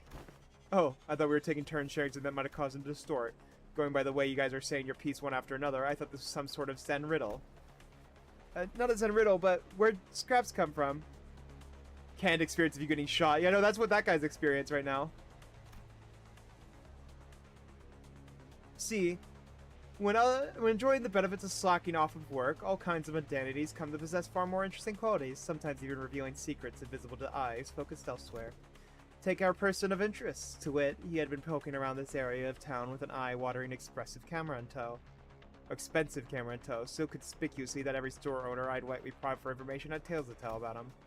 Each tale added another facet to the long saga of a once-driven man, a man with a can-do attitude, an uncanny ability to pull himself by his own bootstraps, and a clear path towards the Nest residence, who became so bewitched by photography that he even squandered his fortune on what was, in the end, nothing more than a pastime.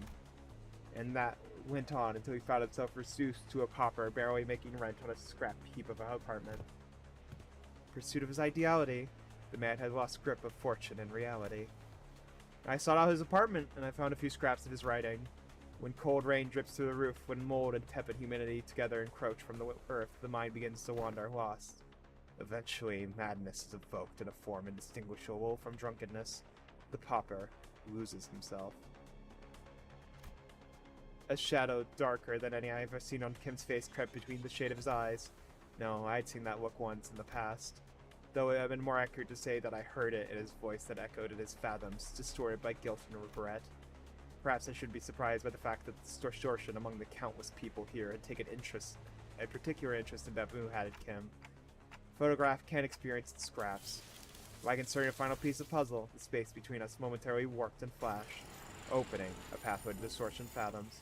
Well then. We'll be right behind you, Executive Manager. Miss Ezra, this is from what I'd seen the gateway to one's fathoms. Yeah, this is it, huh? Neat stuff. But, before she could finish, Ezra had to redirect her focus from a discussion back to the battlefield. Most of the sinners were caught in the same predicament. Some managed to disengage from the battle and prepare to enter the fathoms, but Hong Lu, Gregor, and several others were still busy blowing off the N-Corp employees. Yeah, they're gonna follow us right in there if we run now, right? Probably. Even those who are not chained to Dante like we are can travel through the pathway once it's open, so... Yeah, let's not drive ourselves into an even narrower corner. I'll keep them at bay. Hearing that Babu-hatted Kim stepped up. My sword arm's not what it once was, but it should be enough for this.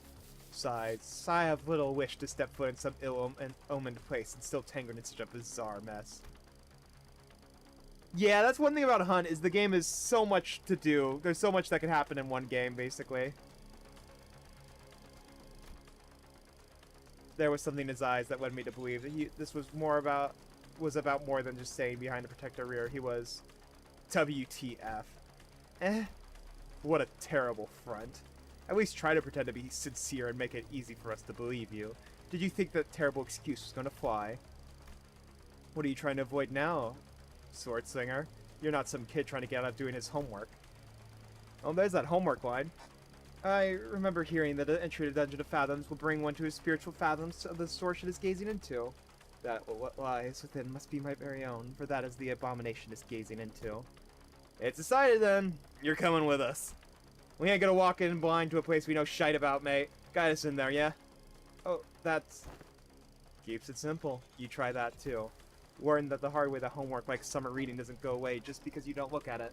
It's still there, even as the summer break comes to an end. ruining the last day of your vacation into an all-nighter. Araya's cheeky scabbard vibrated cheerfully in agreement. Thank you, Araya. Stop procrastinating. Go do your summer reading. What was it you said? Face the homework. Save the GPA. Face the sin. Save the ego. It is, after all, the attitude the company expects of its employees.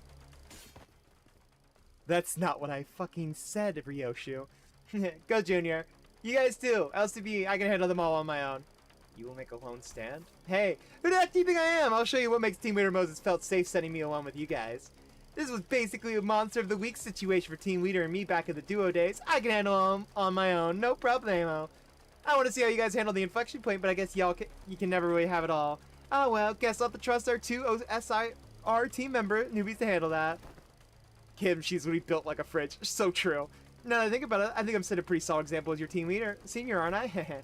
I don't like this, but it seems I have no choice in the matter as long as the employee card hangs from my chest. With a sigh, Kim shook his head and joined us, dragging his feet all the while. I shall take the vanguard. Mentor, be warned that the entrance is floating. Take a tall step over, or you may trip. I can clearly see that into. Bring me a ladder if you're really worried, why don't you? Have you need of one? A mere jest, you shouldn't worry. Alright, but this is where we're gonna have to end for today. I have to start getting going, or I'm gonna be late to something I had planned for somebody, so I will see you guys all later. Thank you guys all for dropping by, and we will finish the interval on Thursday. I'm gonna drive myself crazy this day, because I'm gonna stream it 4 days in a row, but you know what? We'll be fine. Take it easy, y'all, alright? Ciao for now. Bye-bye.